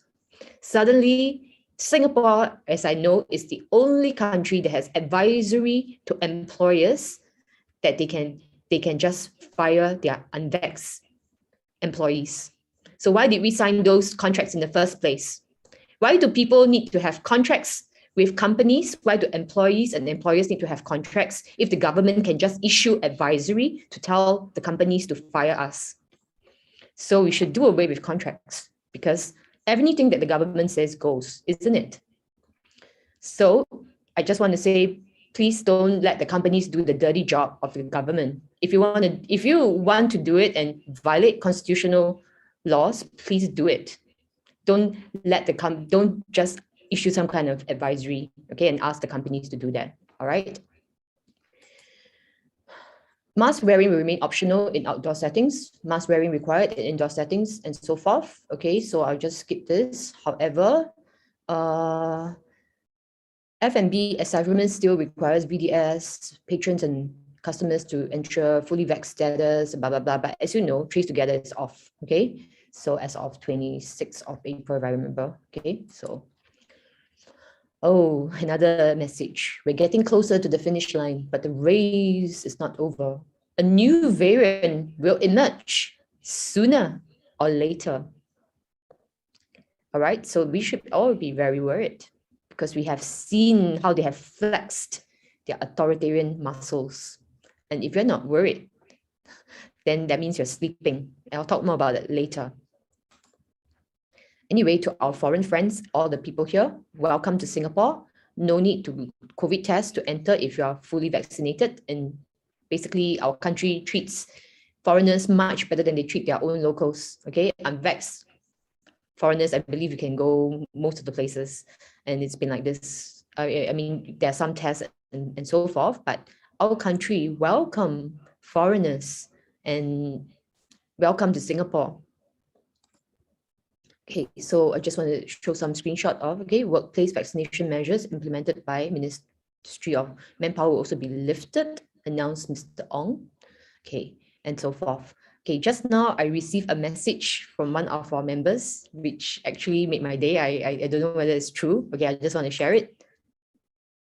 Is that Iris, thanks so far for your activism. You should hold more international collaborations, webcast events. Remember, one day in March before you had the Pfizer document release, they announced outdoor mask off. And then one day before this afternoon's event, they announced all the measures going to be stopped. Okay, I don't know whether the work is from us, but if it is, I'm very happy. But anyway, I believe it's the work of everybody around the world and for everybody who just stood your ground and didn't give in. Okay, we won. Guys, we won. We didn't succumb and all the measures are off. Okay, so that's, of course, be warned, there's another variant coming. Right, so just want to share a little bit about my journey so far because I believe it's true and I want to talk about the fear of speaking up. My topic actually is mass formation psychosis, which I'll refer to Dr. Desmond's presentation, but I want to share a little bit about my journey and what I've done and how it is very scary for people to speak up in Singapore and what basically people may face if they do speak up, and which is what makes people very worried. And if we don't speak up, then we're going to have, I believe that's one form of tyranny, when people are so scared they don't speak the truth. So my whole journey started around 26th of July last year. It started when I did my Facebook post. I was very, I posted on Facebook quite actively back in those days before I got my continuous 30 days ban from Facebook just by posting what doctors say about the vaccine. So anyway, this was my reply. And before this, I had known 3 persons who died shortly after taking the vaccine. Okay, the third one, when he passed away, okay, he was a musician, quite high profile musician. I wasn't very close to him, but I know him. And I told myself something is wrong. I cannot keep quiet anymore. I saw the post by Professor Tommy Koh. I was shocked. Okay, he's saying that unvaxxed should be punished by not allowing us to go to the malls, to participate in normal life, going to hawker center and so forth. So I replied him and that post went viral. Okay, I think more than 500 overshares and so forth. I mean, there was a lot. Okay, and then lo and behold, the next thing I know, I thought it was just a suggestion by Professor Tommy Koh. No, they implemented it the next day. And somehow I just wrote the petition. I wrote this petition to not let vaccination status divide us. And till today, it's signed by more than 16,000 people. I mean, it was signed by 10,000 people within like 24 hours. Okay, so this, and then subsequently, we also did the National Day event on 9th of August. And this was attended by a lot of people and presented by a lot of Singaporeans who were concerned about the situation at that time. And right after that, we started our Telegram group. Please feel free to join. Okay, we're at t.me/healingthedivide. Today we have close to 6,000 members. And just share a little bit more. This was a post in 4th September. I had put a Facebook post, and then CNA, Straits Times, and even television, showed my face on national news. And then they said, not in MOH or HSA's interests to hide adverse events after COVID-19 vaccination, says ministry. Okay, and then they also say, to date, there have been no deaths directly linked to vaccination in Singapore, said the Ministry of Health. Because I had asked my question, what's so special about the Singapore vaccine? How come you have so many COVID injuries and deaths in other countries like the US and the UK, even Australia and so forth, Israel? How come Singapore vaccine, the one that we got, has 0 deaths? I mean, by then I had known 3 persons. One of them, the mother died within 72 hours. Okay, so I asked that question. Of course, they had this big post. Okay, but they admitted in that article, okay, finally acknowledged that there are after vaccine deaths caused by underlying medical conditions, but there are no vaccine-caused deaths. That's their official stance. Until today, we still have 0 vaccine-caused deaths in Singapore. I believe it's the same in Malaysia. Okay, so you guys just think about it yourself? And do you think after millions of shots, and you may know people in your life, okay, do you believe what they say? And I ask one question, okay, they say that the way to categorize whether it's vaccine cause death is by the basically the coroner will call it. Then I say, how come in certain cases the coroner hasn't made its final findings? How come MOH can say that there are no vaccine cause deaths? Shouldn't it be in the category called I don't know? They didn't answer my question. So I want to show you, if you're like me, you're somebody who is very vocal and you speak up. Okay, this was a press release by MOH. They say removal of content from YouTube channel for violating community guidelines. A group called Healing the Divide, founded by Iris Cole, adopts an anti-vaccination stance and claims to warn people about the dangers of vaccination.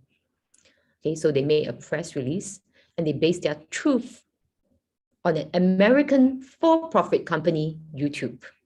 I just asked them one question. Is this the standard of MOH now?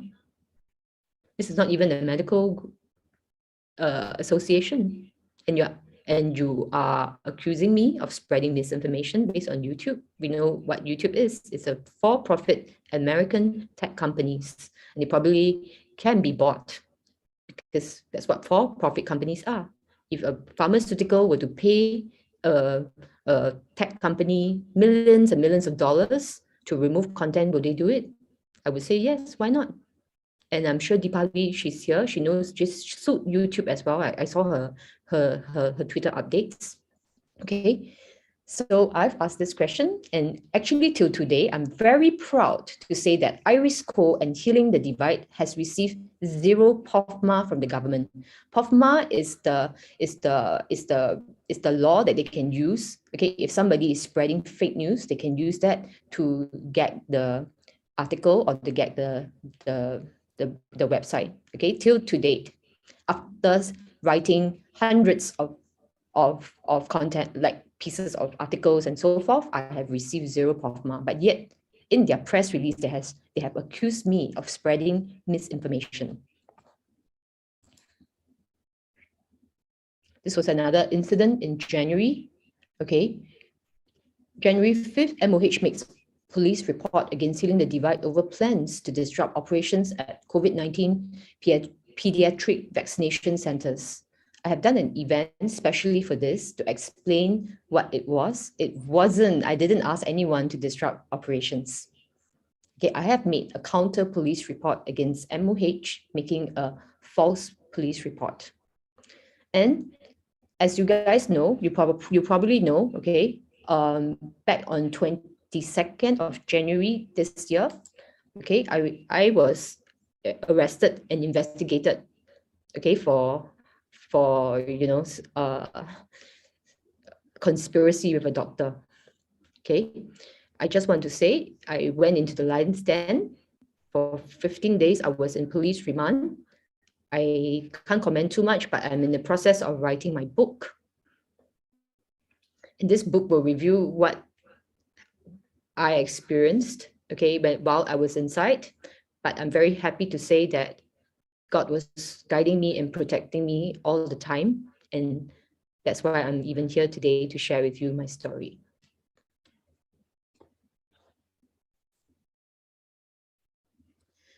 Okay, so before I go there, let me just go back a bit. I got to say a few things which I can't remember. Okay, so yeah, so this is 5th Jan. Okay, and oh yeah, I want to say something. The last time I was supposed to present for World Council for Health on the 23rd of January, so I was arrested on the 22nd.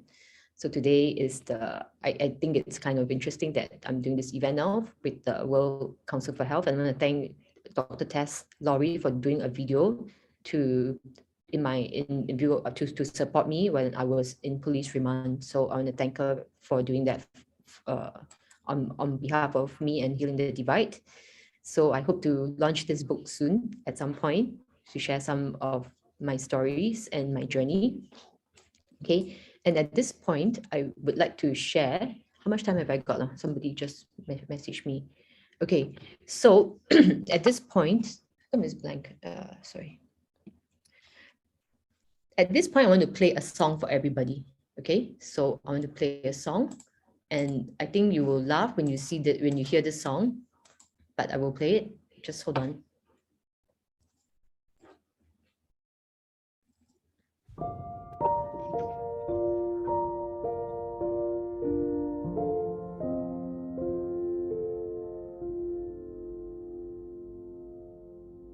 Are you sleeping? Are you sleeping, Brother John? Brother John, morning bells are ringing, morning bells are ringing, ding dang dong, ding dang dong. Fine. Okay, so I think you know what I'm talking about. Are we sleeping? And I want to tell you that there is this phenomenon called mass formation psychosis, which actually is a hypnotization and making the population sleep. Okay, and we know today what we are dealing with are globalists who have lots of resources. They have been planning what they have been planning for years and decades, and it's not the first time they're rolling out all these things. All right, so is history repeating itself? Okay, so in the Soviet Union, there's lots of things. So, okay, so this phenomenon or this concept is first mentioned, what I know, by Dr. Matthias Desmet, okay, about mass formation. So I'll be sharing some of the information here that is from his slides and what I know, okay? So this is what happened. I'm just going to go quite fast because I don't have much time. So is history repeating itself? Nazi Germany, if you look at Nazi Germany and what happened, why did the Germans and the population allow the massacre of Jews? How did that happen under the watchful eyes of so many people? Underlying all these is fear, all right? And they have managed to keep the population in fear. And today they are doing the same. Oh, the virus is so dangerous and so forth, okay? Oh, don't get close to the unvaccinated people, you die. So if you look at this, is history repeating itself? Nazi Germany, okay, 1935, Holocaust victims, okay, so many millions of people died, okay, as a result, because it was accepted, all these killings. Now, there's 4 points that was mentioned by Dr. Desmond. Okay, there are 4 things. Okay, for the mass formation psychosis to happen, you need to appeal to your emotions. Okay, for example, get vaccinated to protect yourself and others. Most people are good people, aren't they? And don't they want to do good? So they appeal to people doing good. Now, the use of stereotype phrases, build back better, new normal, and so forth. Okay, give only one side of the argument and so forth. Okay, and continuously criticize opponents, especially people like me. We are termed as anti-vaxxers. And they also target one group of people. And unfortunately, the unvaccinated seems to be targeted this time. Now, are we having a COVID cult? What's a cult? I saw this poster, I thought it's very, very interesting, because the most important thing about a cult is that they're not open to reason. Okay, they are not open to, they have a belief. Okay, actually in science, and especially medical science and science, there's nothing to believe. In fact, everything is to be questioned. That's the basis of science. So if you are not willing to question it, then you should ask yourself, are you in a cult? I'll go quickly.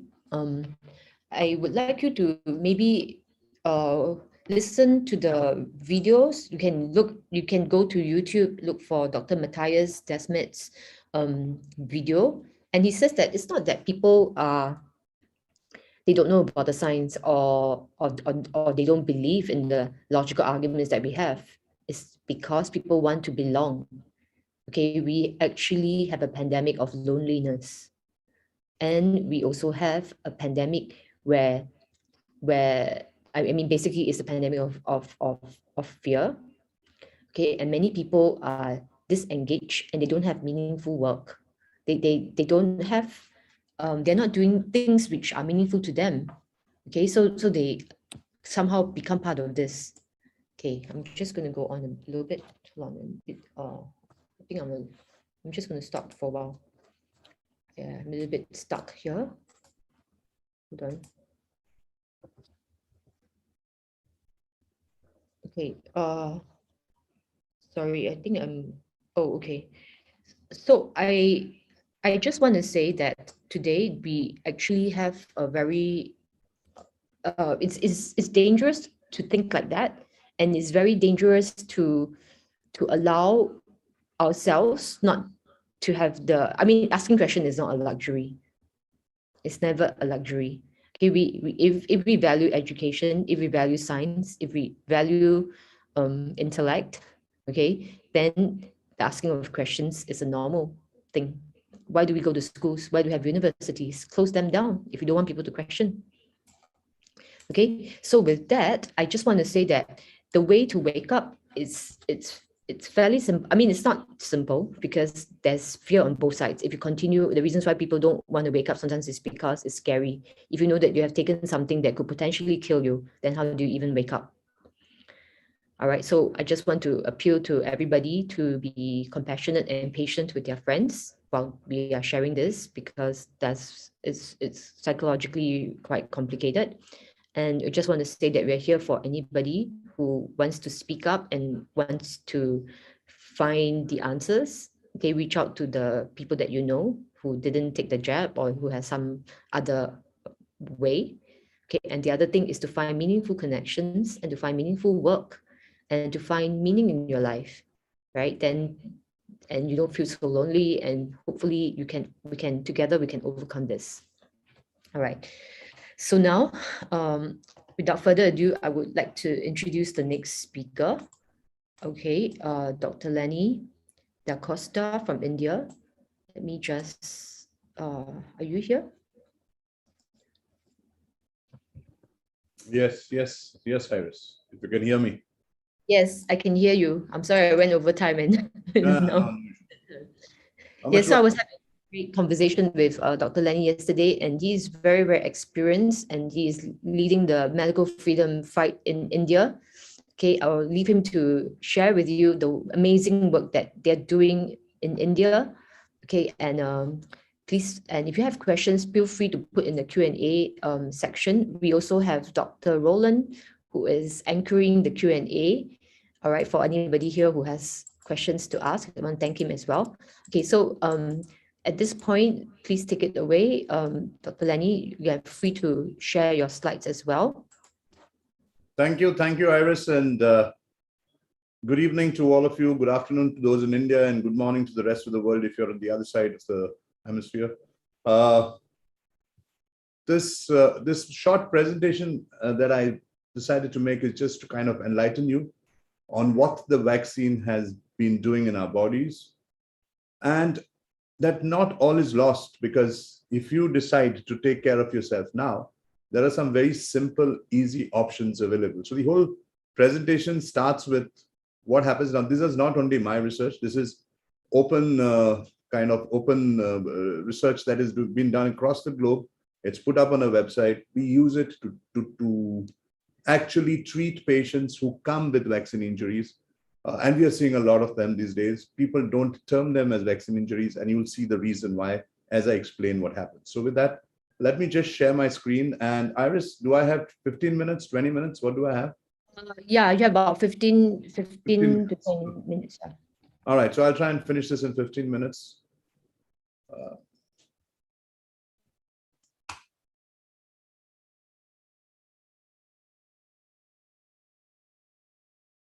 Can everyone see my screen? Yes. You may want to put on the view. Yes, fantastic. Okay, so this whole presentation is based on something known as the butterfly method, where the whole concept of the spike protein, whether you got it when you got the COVID infection or where it came from one of the vaccines that you have taken, it creates a dysfunction. You need to understand the difference. It's a dysfunction, and the dysfunction kind of debilitates you. It is not permanent damage. If you can stop that spike protein from working, you won the war. Because spike protein doesn't protect you from a disease. It creates other problems for you. It's a foreign body that exists in your system that starts causing problems. And this whole butterfly system that we look at, you can, I mean, this one slide tells you everything. It actually tells you everything. The spike protein, if you can see my cursor, it actually causes what is known as gut dysbiosis. And I'll explain to you what is gut dysbiosis in a minute, all right? But this doesn't end here. It also affects the thyroid gland, causing a thyroid dysfunction. This kind of causes tissue iron overload. And believe me, what we are seeing in medicine, I've been in practice from 1995 onwards. I have not seen this kind of reports which we are seeing today, and nobody seems to understand why. And believe me, when we send people to the ERs in our hospitals here in India, they don't know what to do either. So we actually send a note, please do X, Y, Z, stabilize the patient, and we'll take it over from there when the patient is a little more stabilized. When it comes to iron overload, it is crazy. You have patients coming with anemias. So ideally, they should be having low iron, but their ferritin stores have hit the roof. And if you have very high ferritin stores, it kind of causes everything from cardiac dysfunction to vascular inflammation to even liver failure. So I've seen a lot of these patients. We have managed to save most of them and get them back to normalcy. Then you have the parathyroid dysfunction, which is seen, and that also links to some amount of calcifications that you see, especially when you see the cardiovascular dysfunction. So it affects every system of your body. It affects your hormonal system. There's a lot of hormonal dysfunction. You have sleep pattern problems. But one of the commonest things that we are seeing in India, and this is across the board, whether you are an executive in the topmost corporate world or you are just somebody who's a hawker on the street, people are complaining of extreme fatigue. They've never complained of that. You do their blood test, everything is normal. The lab reports are normal, but they're complaining of fatigue. And why is this fatigue? And we've not been able to decipher what the cause of the fatigue is, but we know what sorts it out. And so I'll share that with you as well right at the end, okay? So when you look at symptoms, and why am I explaining this to you? Because many of you will not even know that this is because of the vaccine that you're getting. These symptoms are basically clustered into three. One is dysbiosis of the microbiome, like I said, which is your gut. Then is the thyroid parathyroid dysfunction. And the third one is iron and calcium tissue deposition. And so let's look at what are the symptoms that you see. Now, if you look at the symptoms on the screen, these are normal symptoms that we used to get always. How will you actually kind of say that this is because of the vaccine? That is the problem, because this happens about 6 months down the line, 1 year down the line. But when this starts happening consistently, not once, you would have got this once, maybe you would have got a diarrhea once a year or twice a year, or if you've eaten something bad. But here you're getting it when you're eating normal food and it's consistent. It kind of lasts for a month, 2 months, and nothing is sorting it out. That's when you need to understand that it could be the vaccine that's causing these problems. All of these are common symptoms. These are seen on an everyday basis. A normal GP will give you something for it. If it doesn't go away, please think that this could be something linked to the virus. Then you have, okay, so I won't get into this, is more for you have the parathyroid and thyroid dysfunction. Again, abdominal pain, you could have it for anything and everything. But when it starts happening on a consistent basis, when you start getting these kind of symptoms which do not kind of fit in anything and they don't go away with all the kind of treatments you've had, please think that this could be something to do with the vaccine that you have taken. And then finally, you have the iron tissue and calcium tissue depositions. And there again, most of these symptoms that you see, you wouldn't at all relate to to the vaccine again. But if you do get them on a consistent basis, you have to keep this in mind at the back of your mind, because you need to treat it differently, slightly differently. And the best part of it is you can treat it with nutraceuticals, and I'll come to that as well. All right. So this is what we generally do. If you have gut dysbiosis and if you have this gut problems consistently, you can take all of these. These are easily available. Any GP will give you these antibiotics. The first two are antibiotics. The rest are all supplements that you can use. For the parathyroid hormone, again, it's mainly supplements that we do for most of our patients. This is something that we do on a regular basis. Again, for your tissue iron overload, it's always something to try and get that ferritin out. And we've kind of used mostly oral supplements. Thyroid dysfunction, again, that is something that you can do at home, which is with plain blue iodine. But I also tell patients, if you can't do all of this, in your part of the world, especially in Singapore, Malaysia, you get a lot of seaweed that is available. Use seaweed because it's got live source iodine that kind of supports your thyroid function very easily. All right. So this is a protocol that I want you to, in fact, look at very, very closely. Why? Because even if you're not getting any symptoms today of the vaccine, and if you have taken it and you don't want a vaccine injury, just start with a low dose of melatonin, not 3 mg, but about 10 mg every night, and 500 milligrams of niacin, 20 to 30 minutes apart, all before you go to sleep each night. Just these two nutraceuticals will take care of the spike protein problems that you may have. I just wanted to explain this to you. The only contraindication is don't have aspirin together or a quercetin together with it. And if you have any problems, consult a medical practitioner, for God's sake, okay? But it's generally melatonin and niacin, which are very easily used. This is what I use on a long-term basis. And most of my patients have recovered. They're doing well. And finally, for those of you who feel a lot of fatigue because of the vaccines and due to the vaccine injury probably, all you need to do is have a good black cup of coffee with L-theanine. L-theanine is another product. It comes from green tea. It's an extract. If you have it at 10 o'clock in the morning, your entire level of energy for the whole day will be taken care of. My signing off message, I don't know if I'm within time or I've exceeded time. I think just 10 minutes. Yeah. Yeah. So my message to all of you is, my dear friends, if you look at this slide, the first slide that I have shared with you, the spike protein is going to cause problems. It is better to be forewarned than to be surprised and suffer for long. That was the purpose of this presentation. Also, my message to you is, if you have not gotten vaccinated, you are lucky. Those who have are going to have issues, but when they have issues, they have solutions as well. We have been doing it. You just need to remember that it can be the spike protein that is causing these problems, and you need to start by just using melatonin, which is available in any health food counter. You don't need to go to a doctor for a prescription. And niacin, which is basically B3.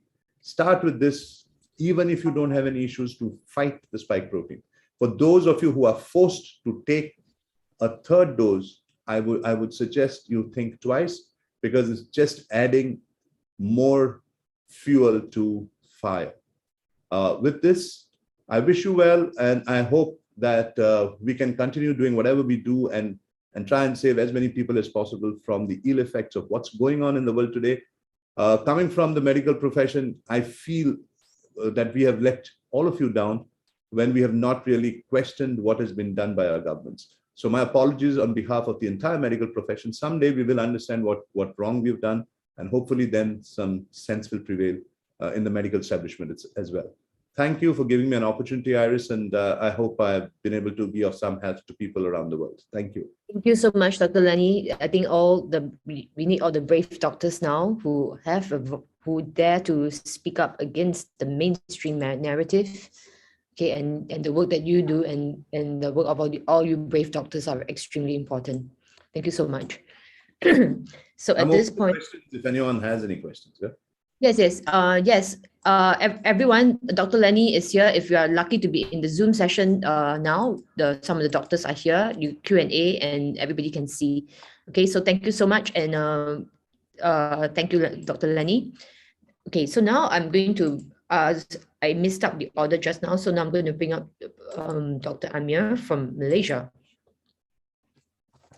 Dr. Amir, are you there? Yes, I'm here. Hi. Okay, we had some change of schedule. Okay, so now can you all see my screen? So I'd like to introduce Dr. Amir Farid. He's a senior medical consultant with over 40 years of medical practice, and although specialized in obstetrics and gynecology, he also practices anesthetics, anti-aging, I need that, and regenerative medicine. Much of his work is trying to restore the health of patients through natural and nutritional means instead of relying on drugs. He's a popular speaker on anti-aging, aesthetics, hormones, nutrition, wellness, women's health, stress management, cancer, and Qigong, having been invited to speak on the subjects by many organizations, companies, and government departments, and at the local and international health, medical, and scientific conferences. Okay, so thank you very much, Dr. Amir, for being part of it. And you're also going to talk something very important today, which is the FE Malaysia and the FE Asia that we want to launch for this part of the world. So take it away. Thank you. Okay, thank you. Thank you very much, Iris, for the kind introduction. And I very much enjoyed listening to your journey and also learning from the previous speakers. Shall I share my screen so that I can start? Yes, go ahead. Where? Now I have to find. The bottom, the share screen. Okay, if you can't find, we may need to help him. So are you able to see? Wait.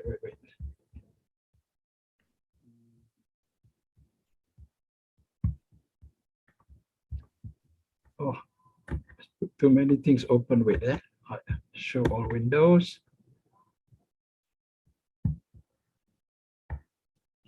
Okay, found it.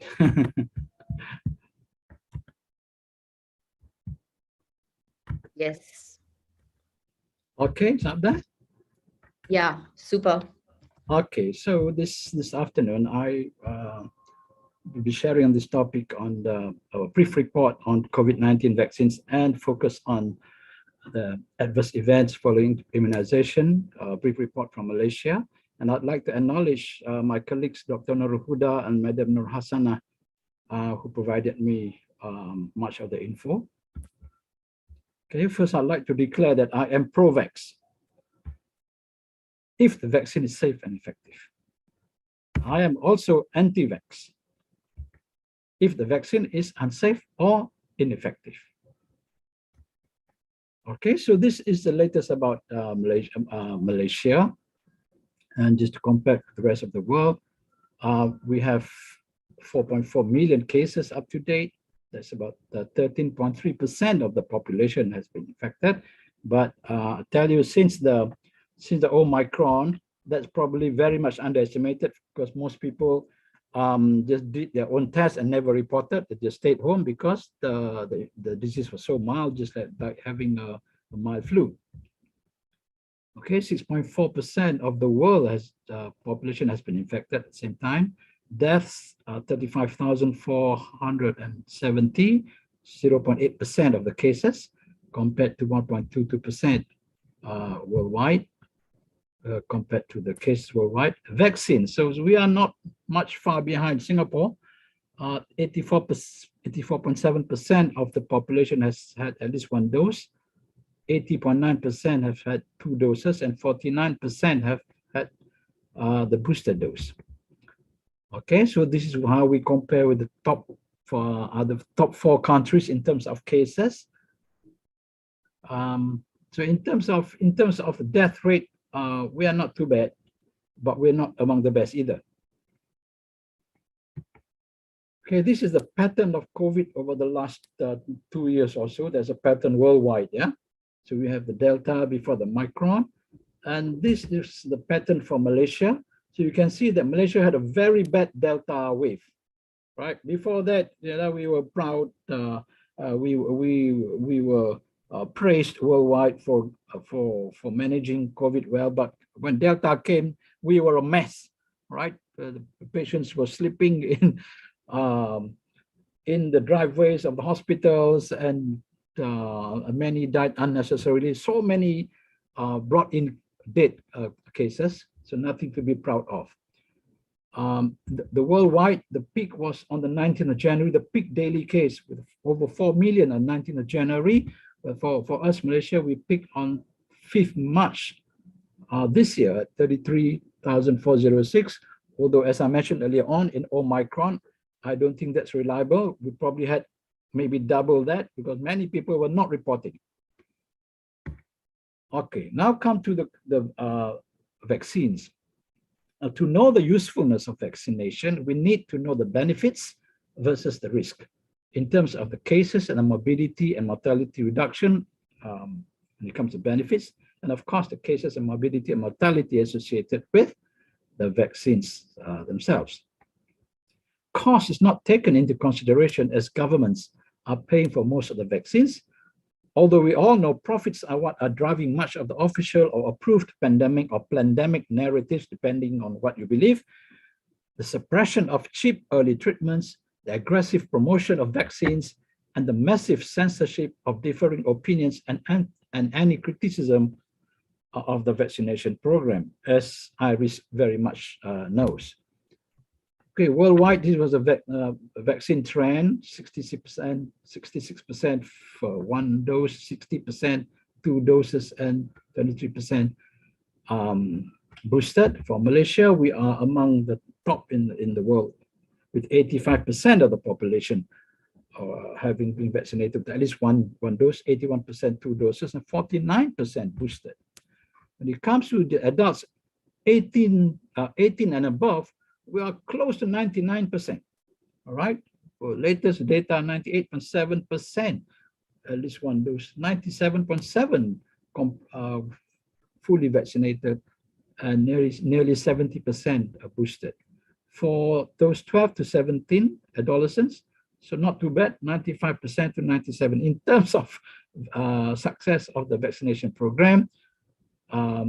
And for children 5 to 11, 45%. And I'm just putting these figures as far as the vaccination program goes. Whether is a good thing or not is up to you to decide. Okay, so when you want to look at the impact of the vaccination programs on COVID, you have to look to Israel, because it was the first country that had mass vaccination and also mass boosters. So you can see in the beginning, there was no vaccine, so it felt like everybody else. Then they were the first country, even ahead of USA, to start vaccination on the 19th of December. But it's obvious that it did not stop the next wave, though some may argue that maybe the wave could have been bigger without the vaccine. And then they realized that vaccine couldn't stop the infection, so they gave the first booster, right, starting in August 2021, also did not stop Delta. Again, those who believe the vaccines could say that maybe the Delta wave could have been bigger. But for sure, even the second booster did not stop the Omicron. And look at the peak. Oops, sorry, right? Israel, population 9.45 million, slightly more than Singapore, and not even 1/3 of the population of Malaysia, peaked at 243,000 per day on the 19th of January, and 2 days later, it was just slightly lower than that. Imagine, even Malaysia only had 33,000 official number. It's 243,000, the most vaccinated, boosted country, right? The latest, 21st April, 2 days ago, still having about more than 2,699 new cases with an average of 3,572 7-day average. Okay, that's Israel, the most vaccinated country in the world, and most boosted. So the strategy is, if vaccine fails, go for more doses. And they found out quite early enough that infection rate increased after the booster dose. So they went for the second booster. Okay, and they're prepared to go for the 5th, the 6th, and 7th dose already. So something is going crazy. All right. And looking around the world, you look at UK, right? The data are already showing that the vaccines not only don't work in terms of preventing infections, the vaccines now promote infection. There is now negative efficacy. Look, this is in the 3 weeks from week 50 of 2021 to first week of 2022, right? Up to minus 145% efficacy. Minus means instead of stopping infection, it is promoting infection by 150, almost 150%. So definitely vaccines don't work in terms of preventing infections. Okay, let's come to Malaysia. So this is the latest data that I have up to last month.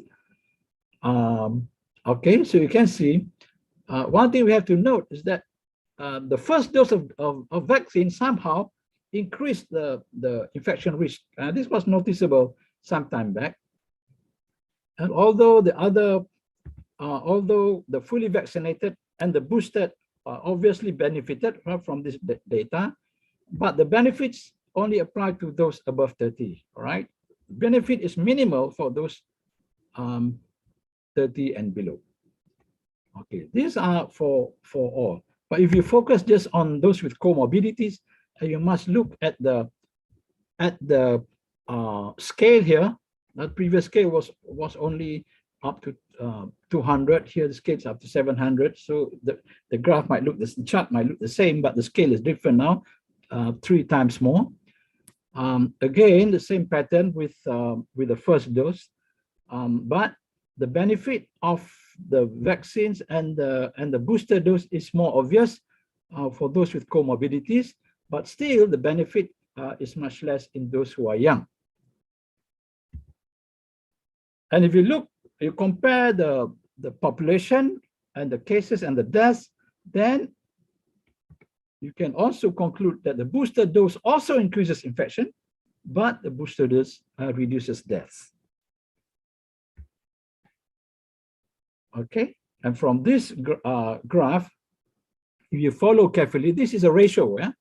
So that means a ratio of 1 means half are vaxxed and half are unvaxxed. So a ratio of 2 and 3 or 4 means already a lot of proportion of the vaxxed over the unvaxxed are increasing.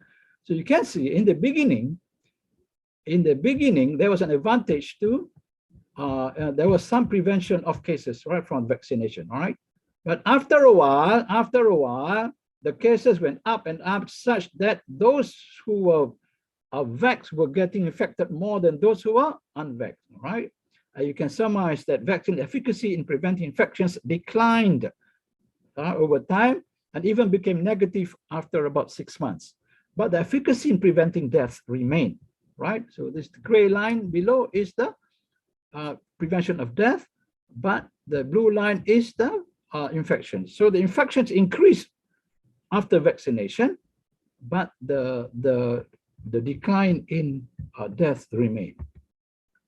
So this became the basis to promote the booster doses. So the story about vaccine preventing infection and transmission is not there anymore.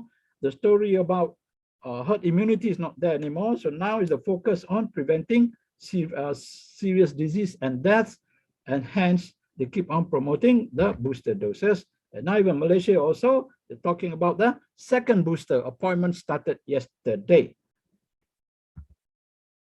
Okay, but studies everywhere show that with each booster dose, yes, there is reduction in death, but the duration effectiveness becomes less and less.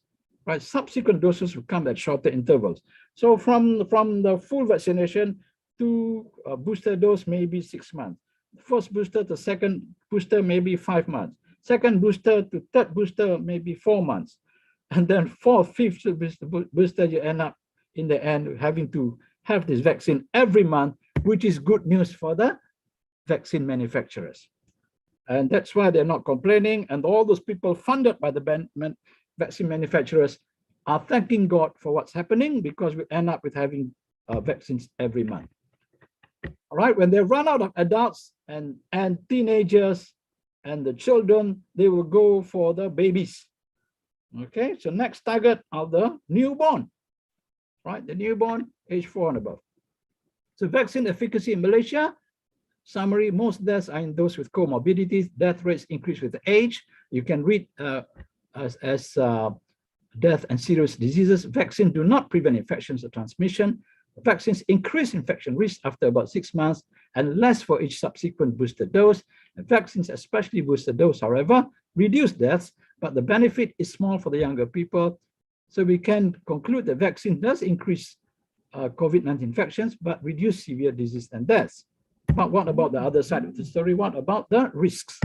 Okay, so this is the A5 story about Malaysia. The official NPRA, the National Pharmaceutical Regulatory Agency, reported 26,000 A5 reports, of which 7% were serious and 93% not serious. And of the serious included 610 deaths, of which 460 they concluded not related to the vaccine, 150 still under investigation.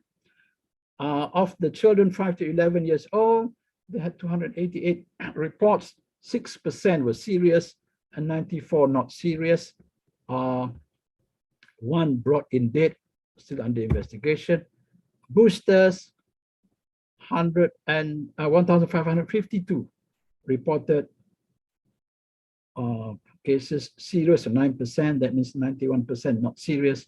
57 deaths, 25 complicated and said to be not related to the vaccine, 32 still under investigation. Because of the lack of details available to us, an NGO decided to compile their own report, and they managed to get 2,667 reports between 1st July of last year and 28 February of this year, which included 117 deaths. And among the graphs as well, many respondents felt that they were coerced or forced to take the vaccines and be self-responsible for the A5s. The MySejahtera app, that is the app that we use, that we are also able to report mostly minor symptoms, was frequently non-functioning. The doctors they reported to did not agree that vaccines were the cause of the A5 and therefore did not report to NPRA, and the compensation by KKM or MOH, Ministry of Health, is late. This is a summary of the respondents. As you can see, this is skewed. 91% were Malays because the NGO was Malay-based, so it does not reflect the entire population, but still we still have some information that may be interesting. The vaccines distribution was that. Compared to now, we know that Pfizer is almost 60% of the vaccine, Sinovac 30%, whereas in that cohort, 43% of Pfizer and Sinovac 41%. Categories of A5s, as you can see from the list of complaints, or rather systems affected, then Dr. Shankara Chetty's quote is relevant, that in the end, all these complaints and these symptoms, these injuries will be too diverse and too many and too broad a time frame to understand, for us to understand they've been poisoned, and also for the ministry to have enough reasons to find, to dissociate all this with vaccines and say that these are not A5s and these are not vaccine related. Timing of onset, majority 65% were within 2 to 3 days, with 44% within 24 hours, right? And of those who participated in this NGO survey, only 6% had reported to NPRA, all right? Which means, you know, the percentage of people with A5s who actually reported to the official channel was very small, right? 31 reported to the MySejahtera, and this we know globally also 1 to 10% of A5s are reported. Okay, deaths. Okay, of the 117 deaths, you can see quite proportionate with the vaccine use and the vaccines associated with the death. percentage of respondents with and without pre-existing illness. So Malaysians are not so healthy. 52% had history of illness prior to vaccination who reported.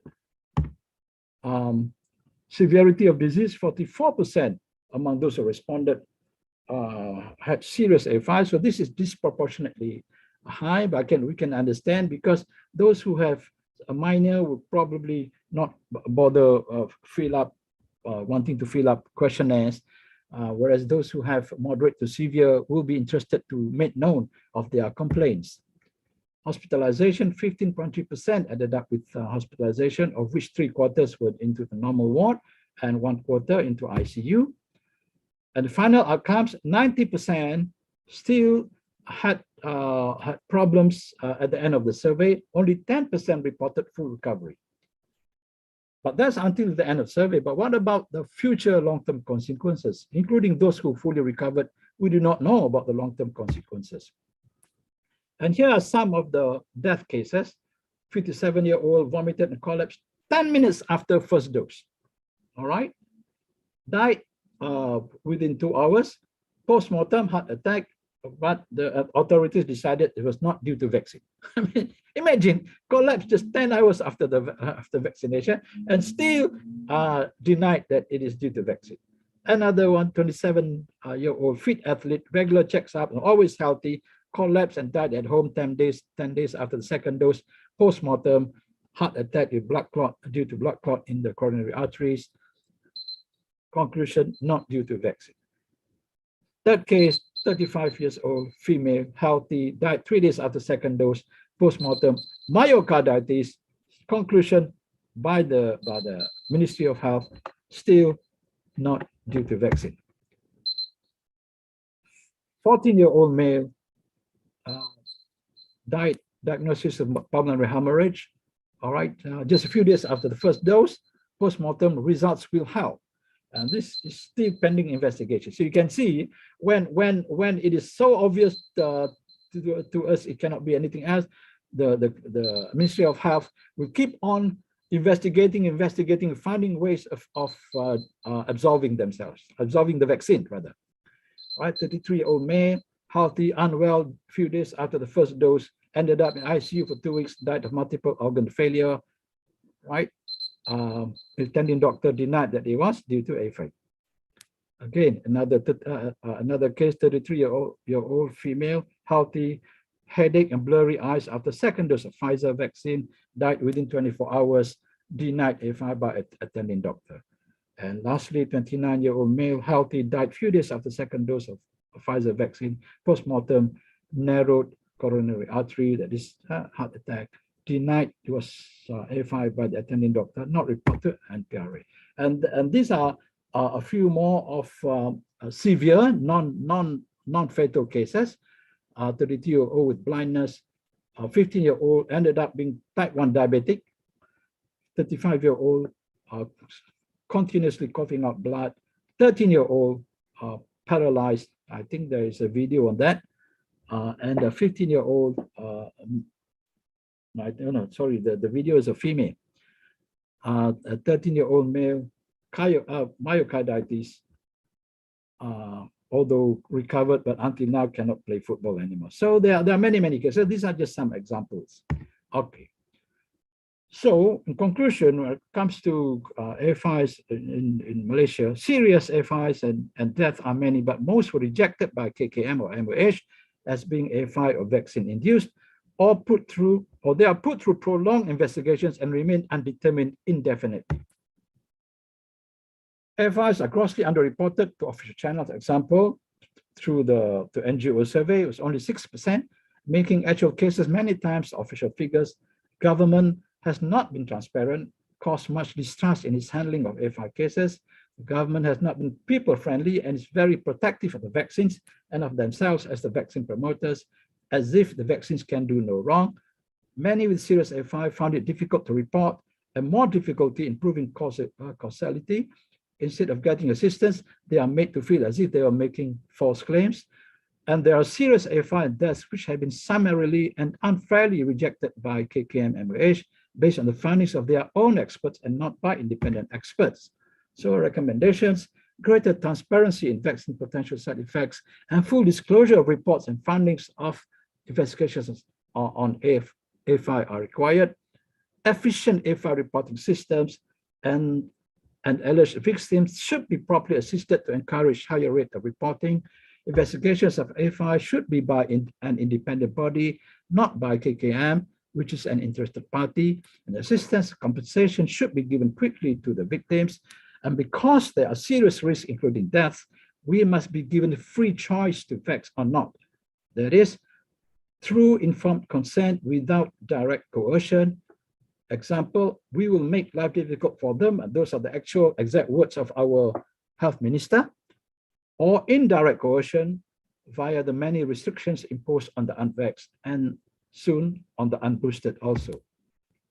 And we also cannot ignore the AFIs of other countries. This is virus USA, right? You can compare 15 months of COVID vaccines versus 30 years of non-COVID vaccines. The deaths on this side is 26,000 plus. The deaths on this side is just 9,000 plus, and so on and so forth. This is UK. Note that the population of UK is just twice that of Malaysia. Okay, but look at the total reports, 449,000. Our NPRA only had 26,000 reports.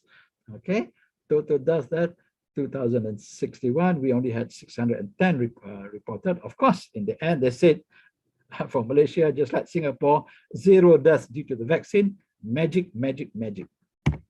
Okay, this is an example of just 1 week's reporting in UK. So they're transparent. They report and they reveal what has been reported, what are the A5s reported. I'll just remind you again, it's a wide range of complaints of injuries. Okay, Australia, 7-year-olds having cardiac symptoms, including cardiac arrest. USA, teenagers dying after Pfizer vaccines. Okay, worldwide, young athletes, average age 23, dropping dead with cardiac arrest, right? Now probably coming to 1,000, including recently tennis players, right? And cancer, we cannot ignore reports about new diagnosis and recurrences of cancers, which are very aggressive after being vaccinated. And the reports that successive COVID boosters will lead to problems with our immune system. So, which comes to the point, yes, the first half I presented that vaccines and boosters do bring down serious disease and death. But we cannot ignore the other part of the story, that the COVID vaccines is far more dangerous than what we have been told. So in the end, we have to decide between the two. Do the benefits really outweigh the risk? We have to consider these factors, the virulence, because each variant has a different level of virulence. And it would, the risk we are willing to take depends on what is the danger that we're trying to avoid. If it's only like the common cold, why take the risk? We also need to consider the dangers of the long COVID. Also, the age and the presence or absence of comorbidities, because the risk varies with these factors. And the vaccine efficacy and durability, the promise versus the reality. The promise about 95% efficacy, it drops very fast to near zero after by 6 months, and into negative minus 145%. And the vaccine risk, again, official versus actual prevalence, as I mentioned, the official figures are so low, actual prevalence can be 15, 16 times more. And of course, the dangers of long-term side effects of the vaccines, which we don't even know. So each one of us must decide for ourselves, preferably after hearing experts from both sides of the divide. Okay, all right. And why we should reject the WHO pandemic treaty? We cannot even trust our own MOH, and we should never trust WHO, and refer to the 2009 swine flu pandemic scandal. And in case you all don't know what is that, let me revise for you. Swine flu pandemic 2009, how the triad of health authorities, WHO, and those American organizations, the pharma industry, and scientists colluded and damaged the lives of millions of people, and also the economy of many countries, and even caused deaths. The 2009 swine flu pandemic caused by H1N1 influenza virus was declared pandemic by the WHO from June 2009 to August 2010, to 1 year, 2 months. Okay, so by classifying it as a pandemic, nations were compelled to implement pandemic plans and also to purchase the swine flu vaccine. Okay, so after some time, the European the Council of Europe members realized that there is a scam going on, that there's influence of the pharmaceutical companies on the global swine flu campaign, focusing especially on the extent of the pharma industry's influence on WHO.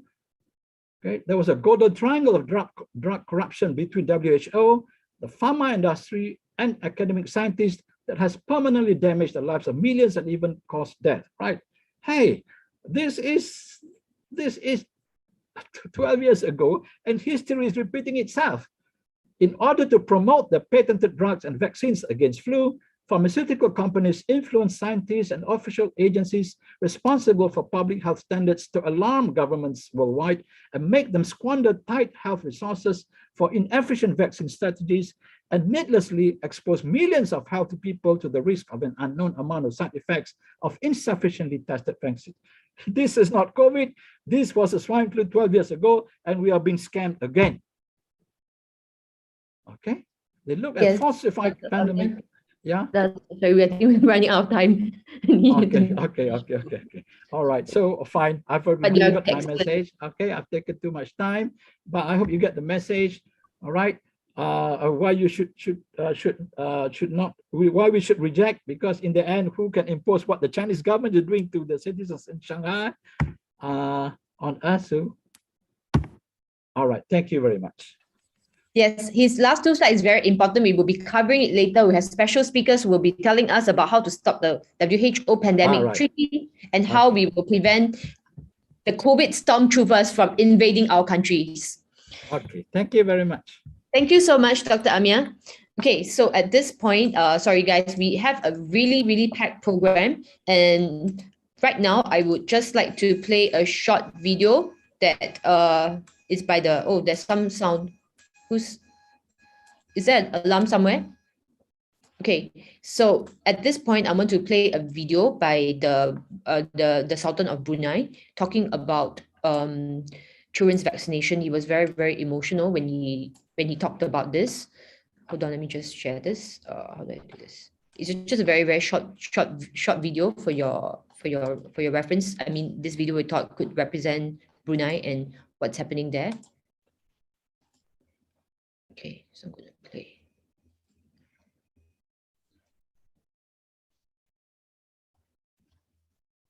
You're seeing my screen? Sorry. Kementerian Kesihatan dalam masa terdekat akan memberikan suntikan vaksin kepada kanak-kanak yang berumur 5 ke 11 tahun. Pada hemat beta, perkara ini elok juga dikaji masa-masa sebelum dilaksanakan. Iris, we can only see the audio, not see the video. Sorry. Okay, you know what I'm going to do? Kerana untuk mereka itu sudah disuntik akan berbangkit. Sorry, some technical glitch. Let me do again.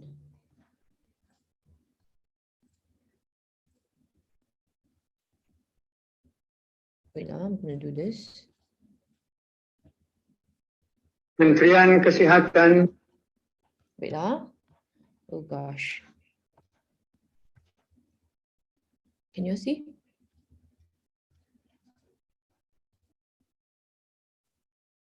Kementerian Kesihatan dalam masa terdekat akan memberikan suntikan vaksin kepada kanak-kanak yang berumur 5 ke 11 tahun. Pada hemat beta, perkara ini elok juga dikaji masa-masa sebelum dilaksanakan.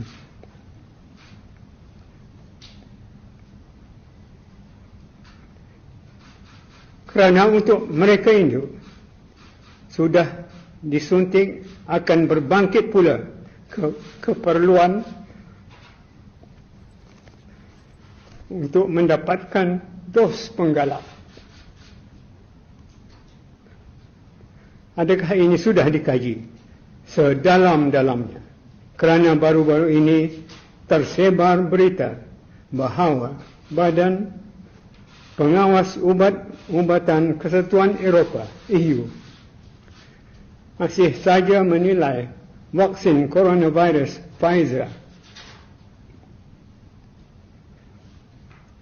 untuk dos penggalak bagi kanak-kanak berumur 12 hingga 15 tahun.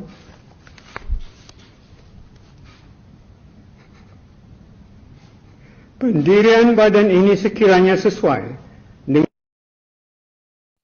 Okay, sorry, this video is a bit cut off halfway, but just explain. I think as you can see, the Sultan of Brunei is very emotional. He's upset. He's asking about, has these vaccines been given enough studies? Why are we giving vaccines to children and so forth? Okay, so I'm happy that a leader in Brunei actually is standing up against this.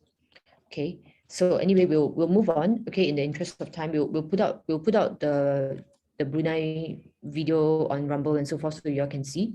Okay, so now next we have Dr. Jade Del Mondo from the Philippines, who will be he will just introduce himself as well as give us a short situational update on what's happening in the Philippines regarding vaccine injured and so forth. Dr. Jade, are you here? Is he here? Can we bring him up? Okay, I'm going to ask him. Okay, so Dr. Jade, please, can you show your video?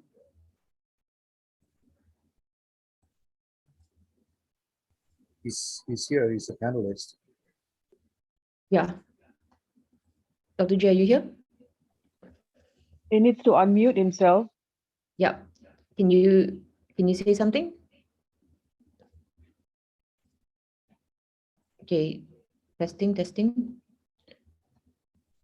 Dr. J, are you around? Can we just give him a bit of time, see whether he is able to? Otherwise, we have to stand by Dr. Bandera next. Is she up? Okay. Dr. J, are you here? Okay, let's give him a bit of time. We'll come back to him later. I'm going to move on to Dr. Bandera. I'm going to ask her to start her video. All right, let me go back to my slides.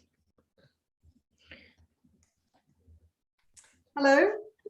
Hello. Okay, Dr. Bandera, hold on. I'm just going to introduce you. Okay, I had a very good conversation with Dr. Priyanka Bandera. Okay, she's a medical researcher and educator from Australia and also from Sri Lanka. And we had a very good conversation. I mean, her bio is there, but I just want to say that what you spoke to me on the phone, I thought was worth mentioning. You told me that you actually bought the narrative for at least 1-2 years. You were a pro-vaxxer, and then after you saw the evidence, you changed your mind and you were shocked. And now you're doing this full time to tell people what's happening. Am I right?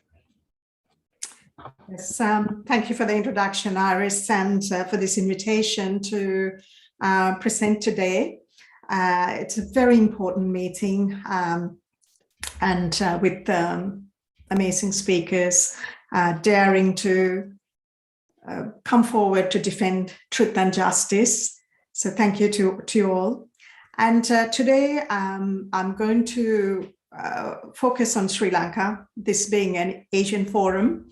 And I start with the Sri Lankan greeting, Ayubowan, which means may you have a long life. And I'm going to give, as discussed before, about a 20-minute presentation. And I would like to spend the first few minutes just looking at a little bit of history. Let me just go to my slides. Okay, can you see my screen? Yes, perfect. Okay, right. So with COVID-19, I've been focusing on looking at at the claims versus realities. And in this presentation, I will share some information from Sri Lanka. Although I'm based in Australia, I'm close to both nations. And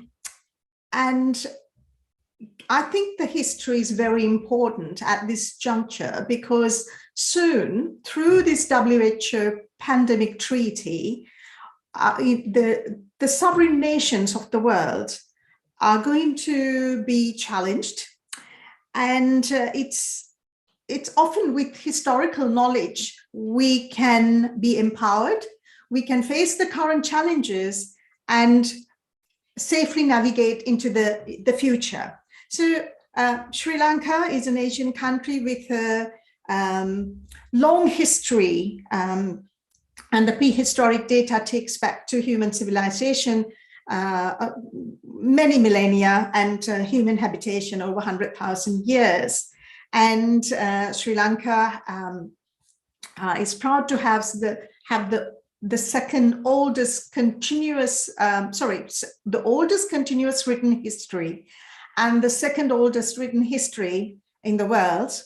And it's really important to recognize that the civilization, the ancient civilization, was formed on the universal compassion taught in Buddhism, ahimsa, which means non-violence. So live and let live was the fundamental value for Sri Lankans for millennia. And the records clearly say that a long time ago, King Devanambiyatissa declared amnesty to all animals in the country to free every living being from fear of death. So here is a culture that valued life and based their lifestyle on non-violence.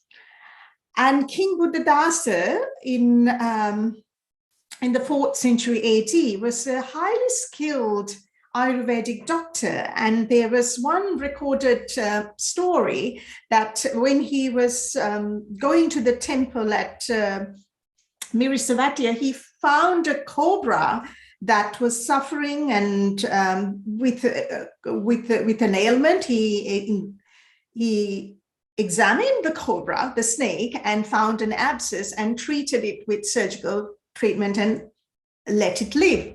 So it's interesting how much the life was valued.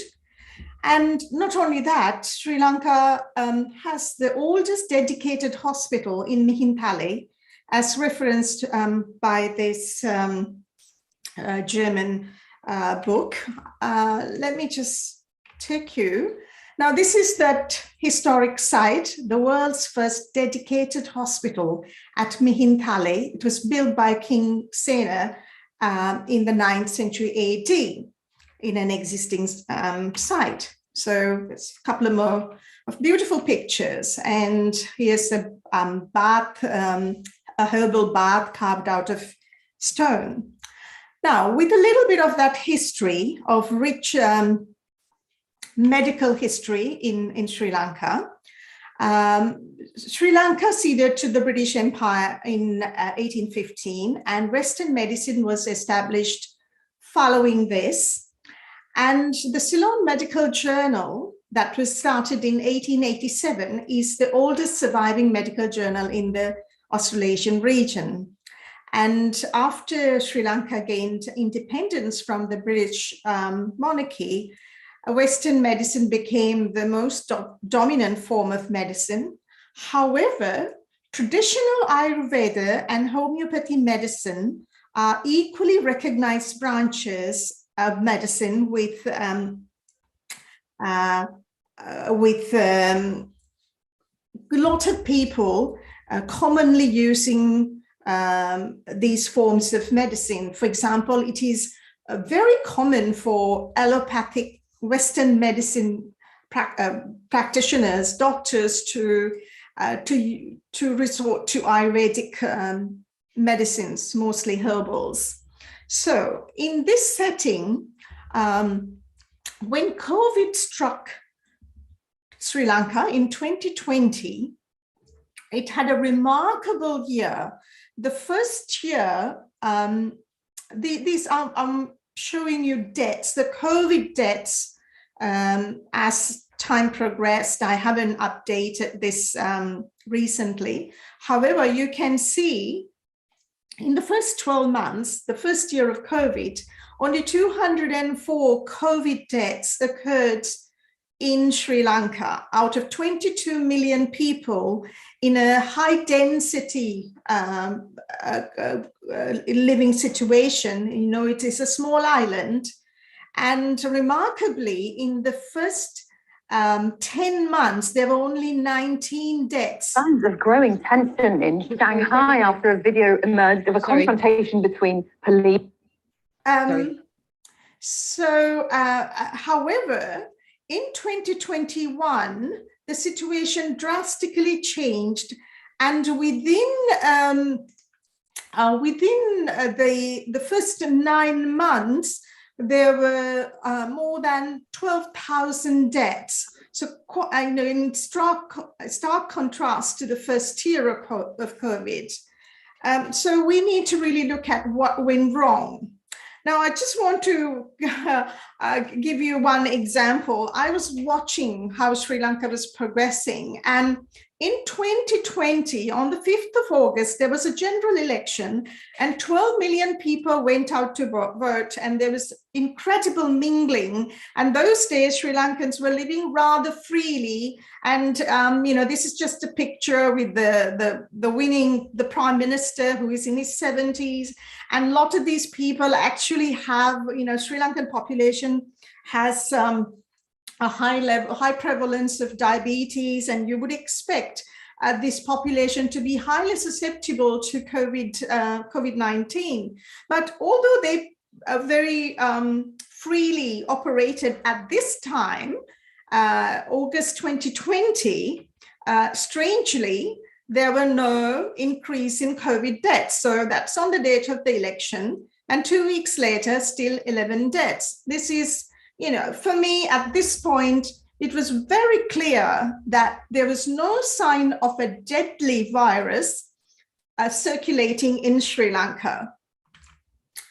However, now these are the COVID cases, daily new cases over time. 2020, very good. And then in 2021, there was this massive peak occurring around April, and the authorities promptly blamed people for mingling around the Sri Lankan New Year, which happens to fall in mid-April. And it just didn't make sense, because if people mingling around caused that, then that should have been the case at the time of the August election in 2020. That didn't happen, and that didn't happen. There was no peak in around Christmas. You know, that's the time when the conditions are cooler, and if a coronavirus is circulating and causing harm, that we should have seen most activity in the coolest time, that is December, January. But that wasn't seen. But the cases started appearing as the country went into the hottest times. So, but nobody was really addressing the elephant in the room. The start of the vaccination campaign in February 2021, starting with frontline workers first, and then steadily extended to the general population. And this is, and people were then blaming the Delta variety, the variant, and you can see, I took information from the official sources. there were only 10% of Delta cases at this point at the end of July. So this massive peak wasn't actually caused by Delta, and because it was just starting at around here. So if anything, you can see there was some relief. So we really need to look at possibly vaccination as the driver of these peaks. Now, these are deaths from COVID-19. And as you can see, the vaccinations that started here, and this massive peak of deaths. And because we know at this point there were only 10% of Delta cases, we know this increase in deaths can't be due to Delta. So this some pictures of Christmas celebrations, how people were in 2020 were free, and this is before the vaccine started, and certainly there was no outbreak after that in the coolest months. So I just want to emphasize that what has been neglected completely, the vaccination program that started from February 2021. This is case deaths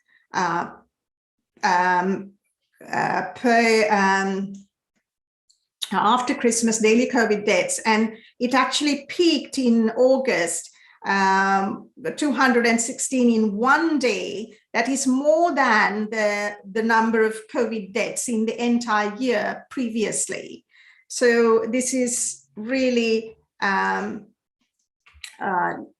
it doesn't look like a natural progression of a viral disease. So, for example, I ask people to go and check the Great Barrington Declaration, where leading epidemiologists in the world are describing how infectious disease spreads. This is Professor Sunetra Gupta from Oxford. She explains in this video how a population is most susceptible to a new pathogen like a virus, initially at the early stages of a new viral disease because of lack of immunity. And as the immunity builds against the pathogen in the community, the impact of the pathogen becomes less severe. So the Great Barrington Declaration has over 60,000 medical practitioners and medical scientists signed when I last checked some time ago. And we know because of lack of immunity, and as the immunity builds against the pathogen in the So, hi, Dr. Bandera. Sorry. Yeah, we just need you to wrap up in a bit because it actually kind of overshot. Thanks. Sure. Yeah, thank you. Okay, just give me a couple of minutes. Okay, so and I just looked at the impact of Sri Lanka COVID deaths per million.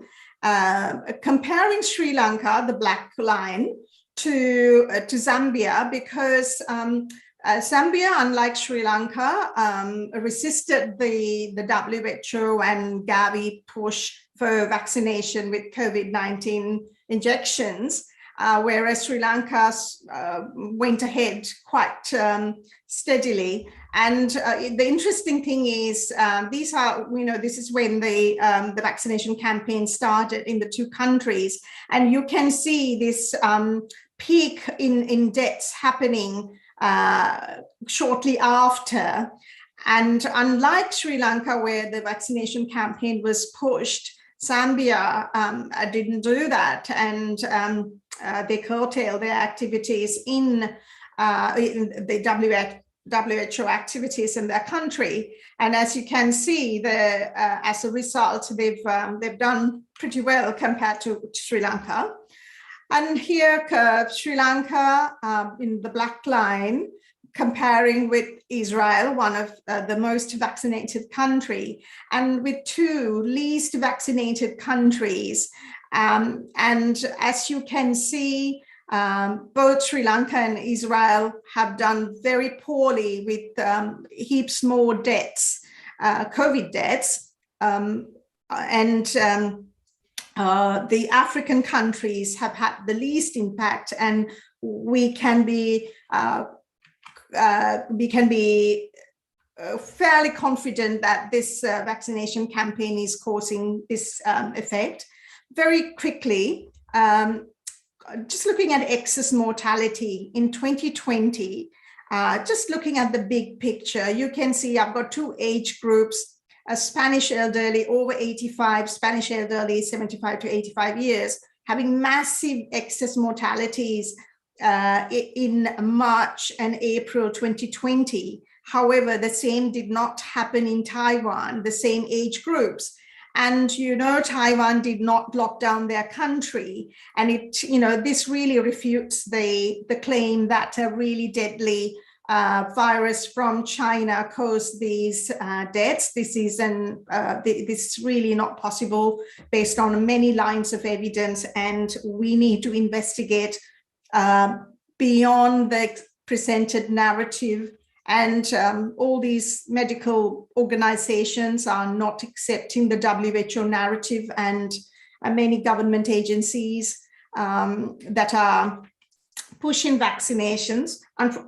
Unfortunately, like in the States and many Western countries, in Sri Lanka, there is no discussion about the vaccine injured. It's very unfortunate.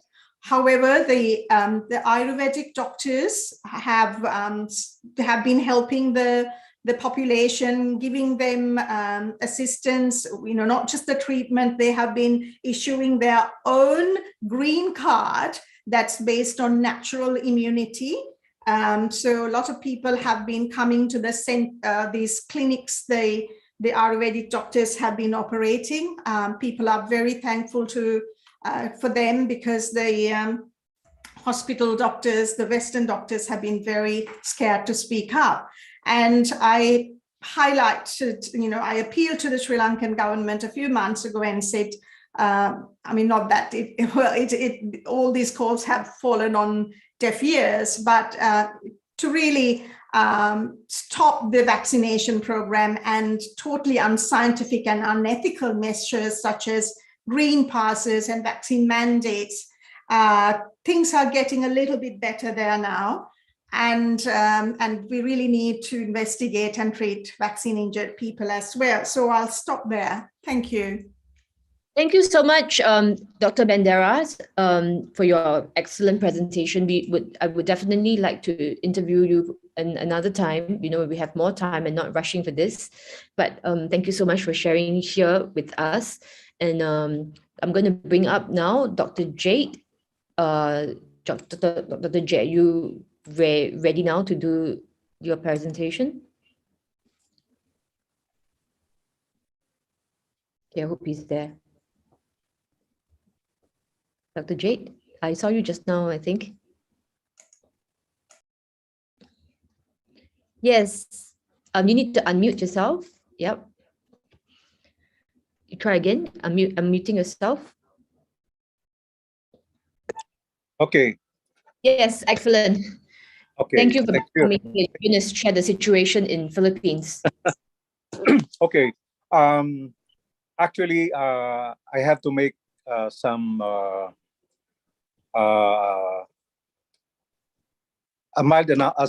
announcement that I just came to know about this last Wednesday from Dr. Homer Lim.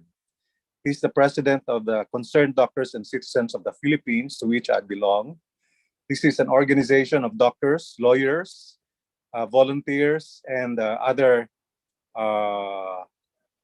professions, businessmen who have a mission to change the scenario of the Philippines. The original organization was named Flatten the Fear.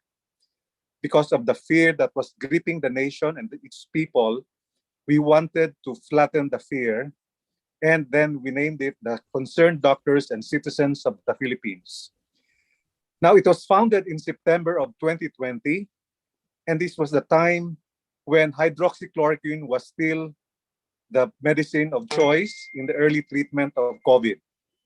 Then later on, ivermectin was introduced in October 2020 by Dr. Alan Landrito. He's the doctor who pioneered the use of ivermectin in the country. And then the doctors suffered persecution and censorship, not only from the Department of Health, but also from professional medical organizations, like, for example, the Philippine Medical Association, the Philippine College of Chest Physicians, and the Philippine College of Physicians. There was a time when the congressmen were, together with the doctors, distributed ivermectin to a community in one city in Metro Manila.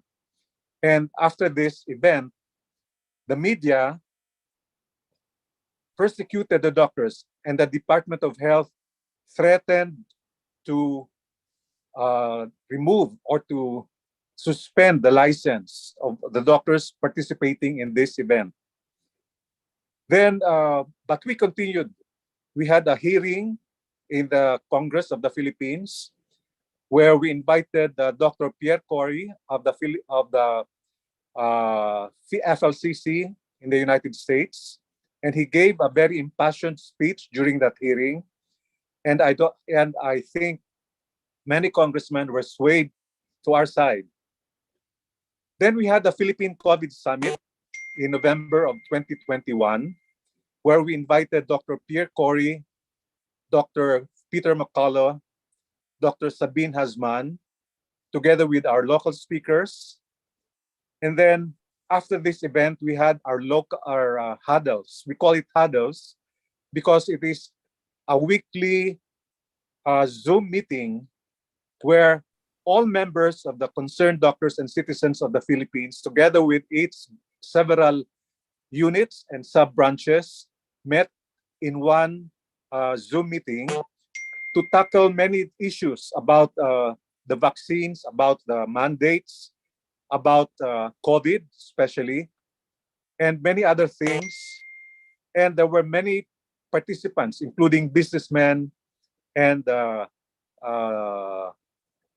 other members of the judiciary, and also those who are, involved in the task of changing the scenario of the COVID situation in the Philippines. And then we had the Republic Act 11525, which is the act for the vaccination, which is the vaccination in the Philippines. And we had this, a section 12 in this law, which stipulates that there should be no mandatory vaccination and there should be no discrimination. But this is only in the law. The agency that was tasked with implementing the vaccination and other COVID measures, the IATF, or the Interagency Task Force for COVID, was the one which persecuted and harassed the people because they are now restricting the entrance to the malls, the riding in public vehicles, and entering the offices, especially those who are employed, even teachers, because now we have face-to-face encounters in schools, and teachers and students who are not vaccinated are not allowed to enter schools. So the legal part of our organization is very active. We are going to file a court case with the Supreme Court for a restraining order against vaccination of children from not only from 5 to 12 years old, but now from newborn up to 4 years old. And we are very strong in our campaign against vaccination for children. And after the, when it's already in the endemic stage, because there are actually almost no more COVID cases in the Philippines, what we are doing now is to treat the vaccine injured. The concerned doctors and citizens of the Philippines has formed an organization called the Post-Pandemic MedHealth. We are Facebook based, and we are encouraging people who are vaccine injured to report their vaccine injuries, and we are helping them. We have 4 pillars. We have the medical pillars, headed by the doctors, whom we call the IVMCC. This is the independent volunteer medical doctors for COVID care. And these doctors will be trained this coming Thursday for detoxification by our medical experts. And also we have a Filipino expert from the FLCC, the Frontline COVID Care Alliance in the United States. She's a member of that, and she's very active in the huddle of the CDCPH. And we are inviting her to be one of the speakers, together with some pharmacologist doctors who are on our side, and also Dr. Landrito, the one who pioneered the use of ivermectin in the Philippines. And I'd like to also highlight the report of one of our CDCPH members. She's a researcher, and she had this report about COVID excess deaths. Now, from January to November of 2021, there has been 244,524 additional deaths than the same period in 2020. So from January to November 2020, and from January to November 2021, the excess deaths were 204,000, because in January 2020, January to November of 2020, there were only 559,661 deaths, whereas in January to November of 2021, there were 804,185 deaths. And this cannot be explained by COVID, because COVID, the total COVID deaths in the Philippines is only 50,000 from the start of the COVID pandemic up to now.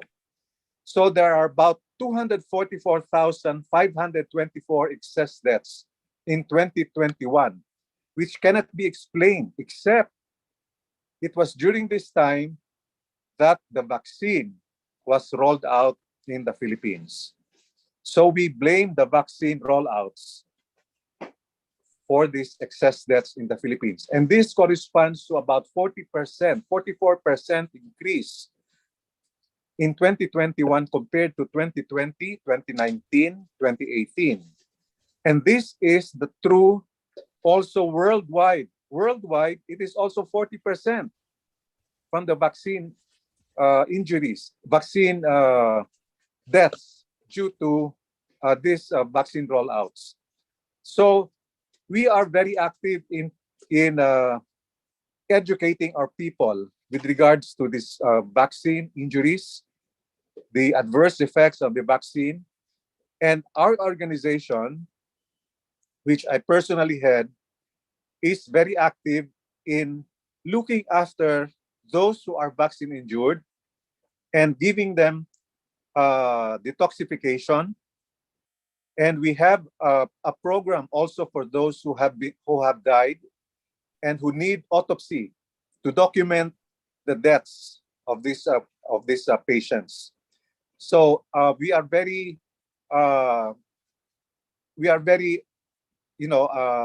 courageous in stopping the vaccination, especially of children. We are seeing now a lot of deaths and injuries, and we only can blame no other than the vaccine, because it's the only thing that was introduced during that time when there were excess deaths.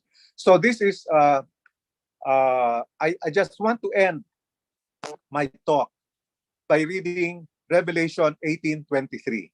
Okay, this is from the Bible. What does it say? It says, "And never again shall the light of a lamp shine in you, and the voice of bridegroom and bride shall never be heard in you again. For your businessmen were the great and prominent men of the earth." Who are they? Bill Gates, one of the prominent men in the earth, the owners of these vaccine companies, the vaccine industrial companies. These are the great and prominent men of the earth. They are the businessmen. And by your magic spells, see, the magic spells is another word for sorcery, which is the root word for pharmacopoeia or pharmacy. And this represents the vaccine. And it says, "And by your magic spells and poisonous charms, all nations were led astray." And it is true. All nations on earth were led astray, seduced or deluded by this vaccine. And this is in the book of Revelation. So this is already this is happening, and we are, I would say that we are already in the end times. In the end times, in the history of the world. And what plays a prominent role is the vaccine, which is, I would say, an agent of the population, an agent of genocide. Because it was also prophesied in the Bible that by the time the tribulation comes after the rapture, there will be about 1/4 to 1/3 of the earth which will be decimated. And true enough, it is now happening with this vaccine. So I would like to end my talk. I hope I have shed some light with regards to what is happening in the Philippines. I would like to invite you today, because we have the huddles every Saturday for the Philippine concerned doctors of the cities and citizens of the Philippines. And I would like to invite all of you. I will send you the link to the WhatsApp of the Wake Up Asia, and Yes. I'd like to share. And I'd like to thank Iris Ko. You are a brave woman. I admire you, and I admire those who are with you in Singapore. And I hope that all of us here in Asia will wake up more people to the truth that we are being seduced and deluded by our leaders because they want to do genocide, depopulate the earth through this vaccine. So I thank you because we have been enlightened by God not to take the vaccine. We have not taken the vaccine, and we are proud of that. Because during the Omicron COVID in January, it only took us 3 days to recover, whereas the other members of our family took 2 weeks. They are vaccinated. So I'd like to thank you all. Thank you, Miss Iris Ko and the organizers of Wake Up Asia. We salute you, and we would like to pray for you to have a very successful program in the future. Thank you very much. Thank you so much, Dr. Jade, and thank you for your amazing work in the Philippines. Everybody give him a round of applause. They are very, very brave doctors that are standing up for humanity right now in this time of dire need. Okay, I'm going now. We have a lot of, we have one more segment before we bring Shabnam and James Roguski up. They are our main speakers for today. And I'm sorry they have to wait so long, but the next one is very important because she's going to talk about the situation in China. Okay, I'm going to just share this. Okay, so I'm going to bring Bindi up as a screen name. She's originally from Malaysia, now living in Australia. She's a retired oil and gas lawyer who is now an activist. Okay, sorry, just I'm repeated. Through her involvement with activism, she got to know many mainland Chinese and has the most up-to-date news from mainland China as well as Hong Kong and Taiwan. Okay, so she will, but before, so while she comes up, we're going to watch a short video together about the situation in Shanghai. Many of this has been circulating on viral already on Telegram. If you guys know, you will know that it's been circulating around. Okay, sorry, does my team have the China video to play, or do I play it? I think, okay, never mind. Let's have a, is Bindi there? Do we have the China video to play? Okay, I have it actually. I'm going to play it. Hold on. I'm going to just put this up. Just hold on. Okay. Sorry. We are always running out of time. There's so much to do every day. Okay, so I've got it now. Let me just start again. We'll play this together while she comes online. Can you see me? Yeah, I can see you. Okay, I'm going to play this video and you can later ask some questions, okay? All right. There are signs of growing tension in Shanghai after a video emerged of a confrontation between police and people being forced out of their homes as the city enters its third week of COVID lockdown.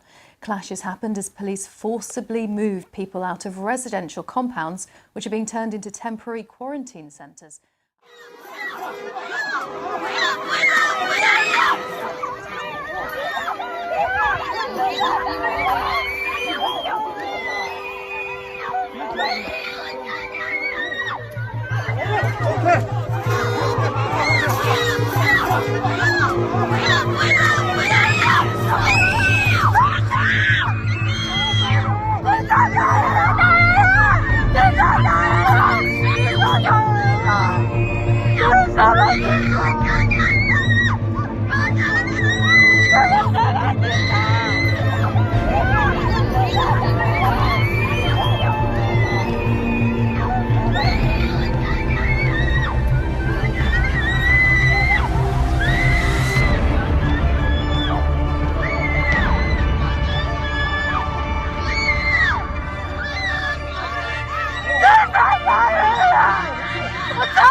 有人都在叫，所有的人，你都不晓得这个状态到底维持到啥个程度。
Okay.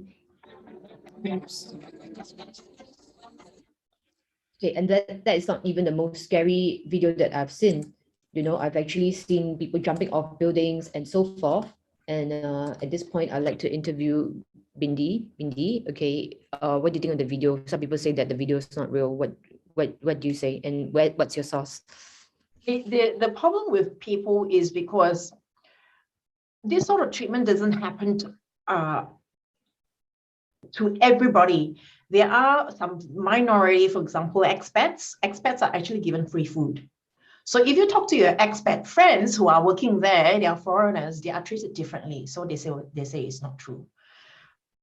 And there are also people who, the ultra rich ones, they pay $2 million, 2 million renminbi, 6 million renminbi, and then they get transported, their family members get transported in police cars, in ambulances, go straight to the airport, and out they go on private jet, leaving Shanghai. But 99% of the people, they get this sort of treatment.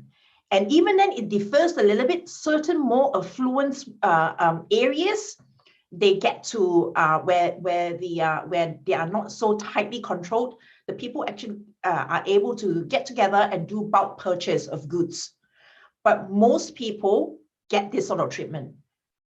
There are people who have died of hunger. There are people. One particular instance, an old lady actually ate her own feces before she eventually died of hunger. And the story was being told by her carer. Her carer, because it was locked down, she couldn't go out and everything else. And the next time one time she went in and saw feces in her mouth and said, "Oh, what are you doing? I'm so hungry." And she knew that eventually this old lady would die of hunger. So it is true. And average 1,000 people, more than 1,000 people commit suicide on average. And this is talking about Shanghai, 26 million people. And all the hospitals are closed, as in, you don't get surgery, urgent surgery. So there are people in need of urgent surgery. They don't get the urgent surgery done. So 40,000 on average cases, 40,000 cases of urgent surgery get cancelled every day. So if you take into all this into consideration, the estimation of deaths in Shanghai through this incident is about 1 million. So 1 million out of 26, it's a lot. It's a lot. So it's not the COVID, okay? It's not just the COVID, but it's a man-made humanitarian disaster. You were sharing with me that women are prostituting for food. Can you say a little bit? You see, the equivalent of white guards, men in hazmat suits are like the red guard during Cultural Revolution time. They get immense amount of power, and because these are people who have control over who gets food and who doesn't. So girls, women, to survive, they have to trade their body for a bun. Okay, it's literally like a bun. And the other day I saw one lady put up a picture of handbag. What's that brand? I can't even say what that brand of luxury handbag. In exchange, which she bought last year, end of last year, in exchange for a box of apple, a box of a carton of milk, and things like that. You know, you're talking about a luxury handbag, which normally would cost, depending on which series it is, you know, it can cost a few $100,000. Hems. What's the brand? Hermes. Yeah, Hermes. Yes, Hermes. That's right. That's right. Handbag. That's crazy. That's real.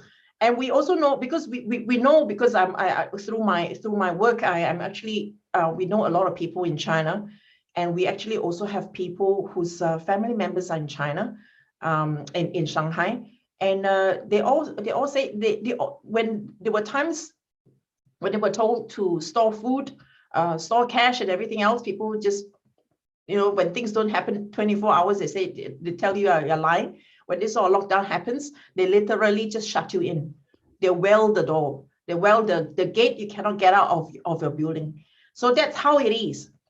When you have things coming in, you can see what has happened in Hong Kong, what has happened in Melbourne. Can you imagine this sort of thing happening in Melbourne? It has happened in Melbourne.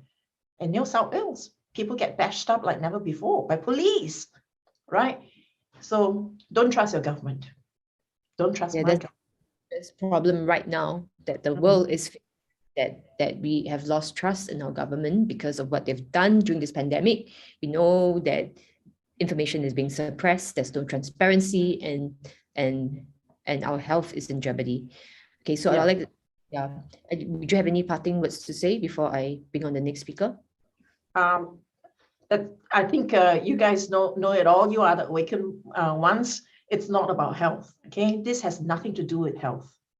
Yes. And the jab is the effect coming from the jab is much worse than the virus itself.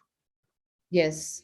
Okay. So I think thank you so much for being here today, Bindi, and for sharing with us what's on the ground in Shanghai and China. Okay, you have the inside. There's one question to say that does Chinese army jab their soldiers? Selected ones are jabbed, but mostly not.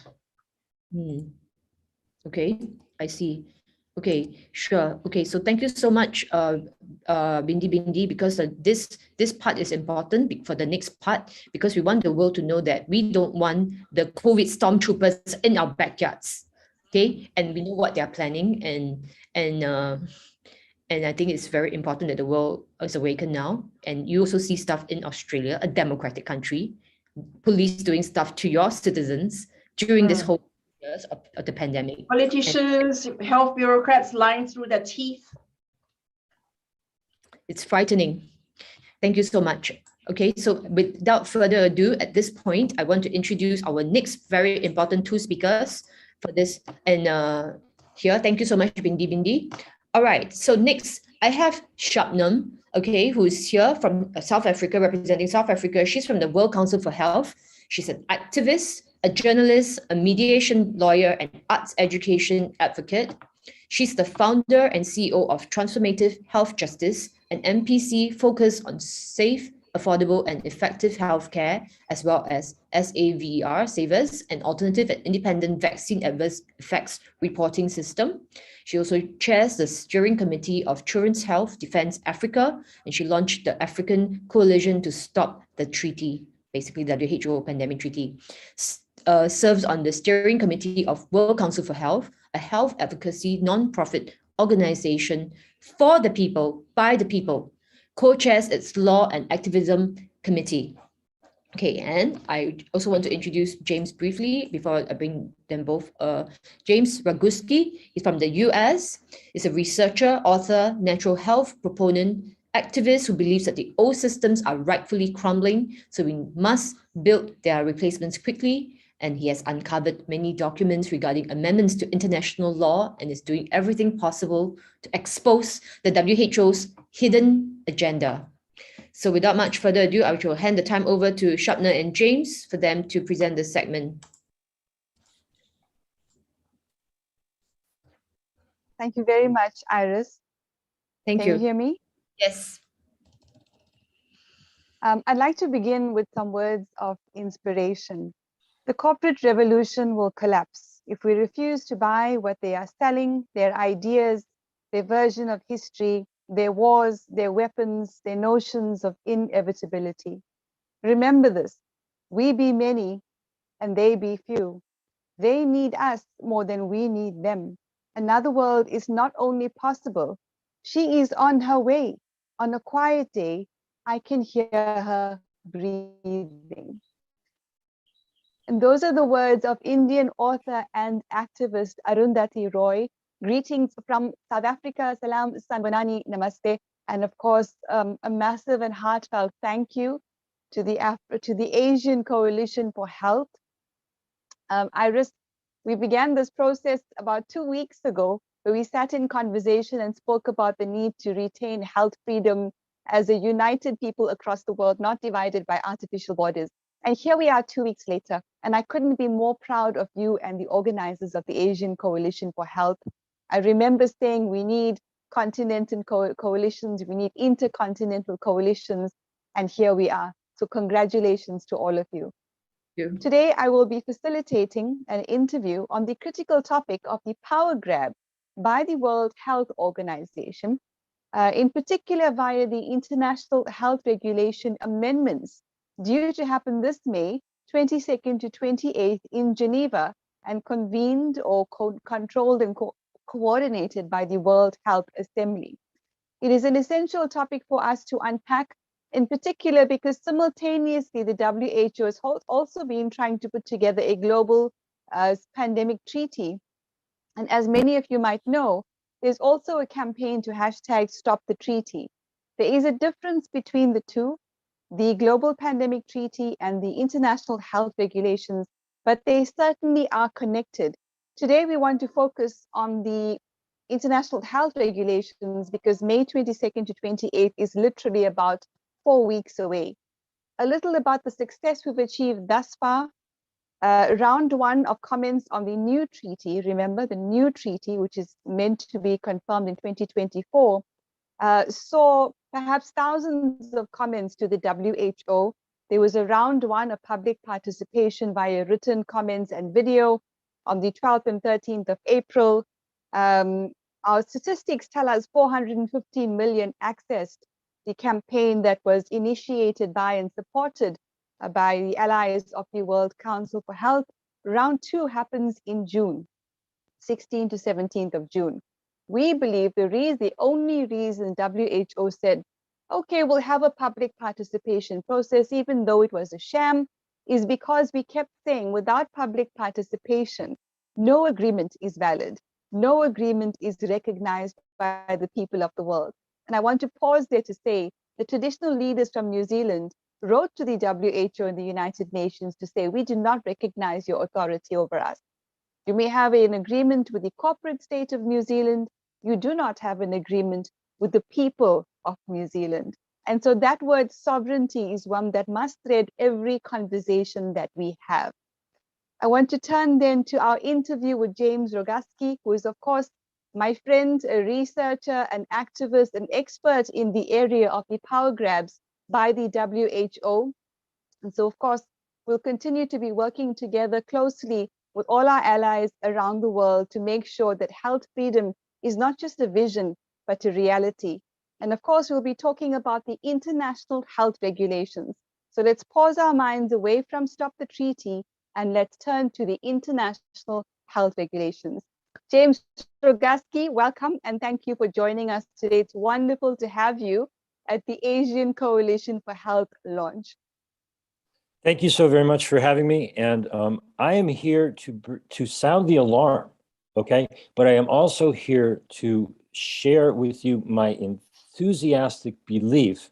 I absolutely know that we have an opportunity to stop the first domino from falling. If you've ever seen dominoes lined up and someone knocks one over and then they all spread apart and everything is just falling down, think how much easier it would be to just prevent that first domino from falling. And that's what we're dealing with. Today is, I guess, the 23rd. So we're less than a month, nearly 4 weeks away from the start of the World Health Organization's assembly. And what we need to do is to not be fearful, not to cower and think that they are this almighty, powerful force. If anyone has ever seen The Wizard of Oz, and there are many other movies, it's all just because you give them that power, because you think they are more powerful than you. You think they are more worthy than you, but they are not. Each and every one of you is a sovereign human being, but you sometimes, I believe one of the previous speakers spoke from the book of Revelations, and he talked about casting spells. It's not the World Health Organization, it's the World Hypnosis Organization, and they've cast a spell on everyone, and you think that they have power and authority over you. Well, reach down inside to your God and realize that you are sovereign, you have all the power you need, but you forget that because of the spells that they cast and the drugs and the injections that they give to you. Thank you, James, for those inspirational words and waking us up. We're here to wake up Asia and wake up the world. So here we go. I've got 3 questions for you, James, and in between there may be a couple more, but I'm mindful of time. And so the first question is, which are the articles in the international health regulations that are due to be amended if they get their way this May, that you want to alert the world to, and what are the impact of these amendments? With the issue of time, okay, just to be concise, because all of the information is available on the websites that we'll provide for you. The international health agreements are an existing treaty, and it's different from the proposed pandemic treaty. The proposed pandemic treaty is an absolute evil monster. Okay, but it's a little bit down the road. The international health regulations were actually started in 1969. And, you know, they had a good beginning. It was, well, if there was certain diseases like smallpox or cholera, you know, we would work together. But they have morphed and grown. And the amendments that were proposed by the United States are mind-bogglingly confusing. And there are 13 different articles in the amendments that will be changed. Words will be added and words will be subtracted. But for the sake of time, I just really want to focus on one specific amendment, which is going to, it would seek to change, and we're not going to let this happen. It would seek to change Article 12, and the important parts of that are sections 2, 3, and 5. And in summary, currently, the regulations limit the authority of the WHO. The way the regulations are currently written, the WHO must respect each country's sovereignty and get their agreement before declaring what they refer to as a public health emergency of international concern. Now, we all know what happened in 2020. We kind of know, we think we know, you know, things happen that we don't understand what happened. And so China pushed back a little bit on WHO, and a couple of days went by, maybe a week, and then they finally reached an agreement, and they declared a public health emergency of international concern. The WHO is seeking to take away the need for them to get, you know, I'll put it in this sense, Singapore's approval. They want to be able to walk into Singapore and 194 countries around the world and say, we are telling you that you have a problem and we're declaring an emergency on your sovereign land, and there's not a darn thing you can do about it. And they want to be able to do it in 48 hours. They also want to be able to declare an intermediate alert and a regional alert. And it's just a blatant power grab. Can I share this? Thank you, James. Does this help? Absolutely. Job done. Do you want to talk to this visual, James, before I I would like for you to talk to it for a little bit, please. All right. Your opinion, please. So as you can see, This is a visual and it's a very effective one, hashtag stop the amendments. And essentially this visual that James has created is telling us or giving us an idea of the time frame that we have in terms of this campaign, hashtag we are sovereign. So Act 1 is of course what James has been talking about, and that's the amendments that the US has proposed and will be considered at the 75th World Health Assembly in Geneva this May. That is Act 1. And we do believe that we will succeed in stopping these amendments by consistent campaigning up until the end of May. However, if we do not succeed in stopping these amendments, and I'll be talking to some of the multi-pronged ideas we can use at the end of this conversation with James, but if we do not succeed by the end of May, Articles 59 to 62 of the International Health Regulations do provide that every member nation of the WHO has the opportunity and the right to reject the amendments individually. There will be a 6-month period ending in November this year for member nations to opt out. I just want to add a proviso there, November this year. And if we do not succeed at that point, in effect, what we will have is a one world government using health by stealth for a one world government. Act 3 refers to the pandemic treaty that James and I have been highlighting is separate to, but connected with the international health regulations. Those are due to be confirmed in 2024. We don't ignore them. We know it's equally important, but perhaps a bit of a diversionary tactic, whereas the international health regulations is what needs our urgent attention right now.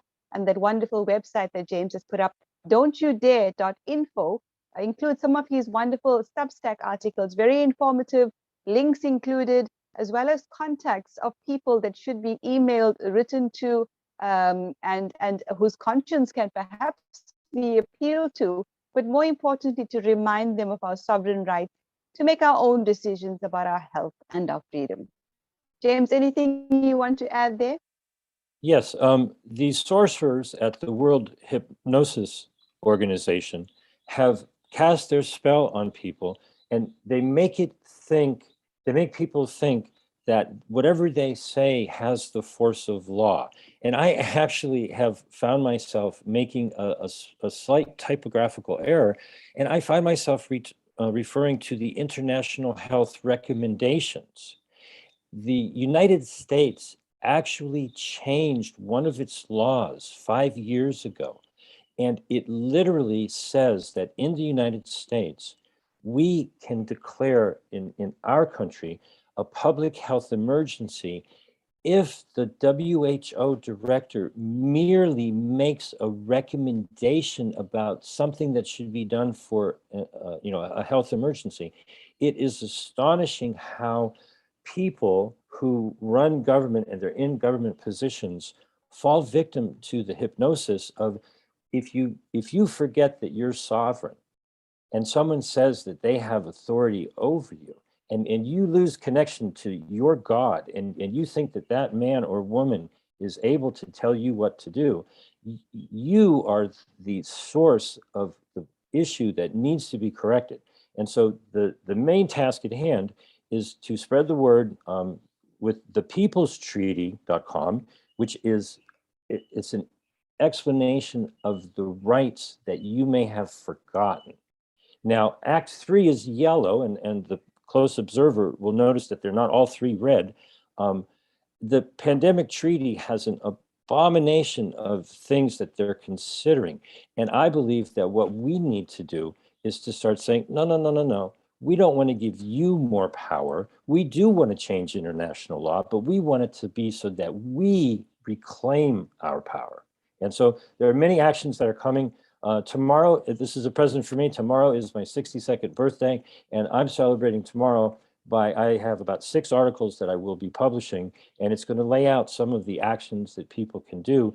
Step number 1 is to just become more aware, realize that the talk of a pandemic treaty is way off in the future. It's a horrible thing that we do need to know about, but right now, these laws were meant to be hidden.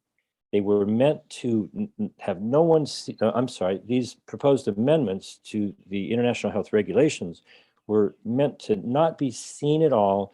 The assembly was supposed to happen somewhere in the middle of the assembly. They would vote on it. It would go back underground, and they would have 6 months to just keep it hidden while they change all of the laws. And then it would pop up again in November, just in time for the winter flu season. And we would be, as Shabnam said, facing one world government. And I firmly believe that by June, after this assembly is done, I am fully prepared to claim victory in a battle, because they never stopped the war.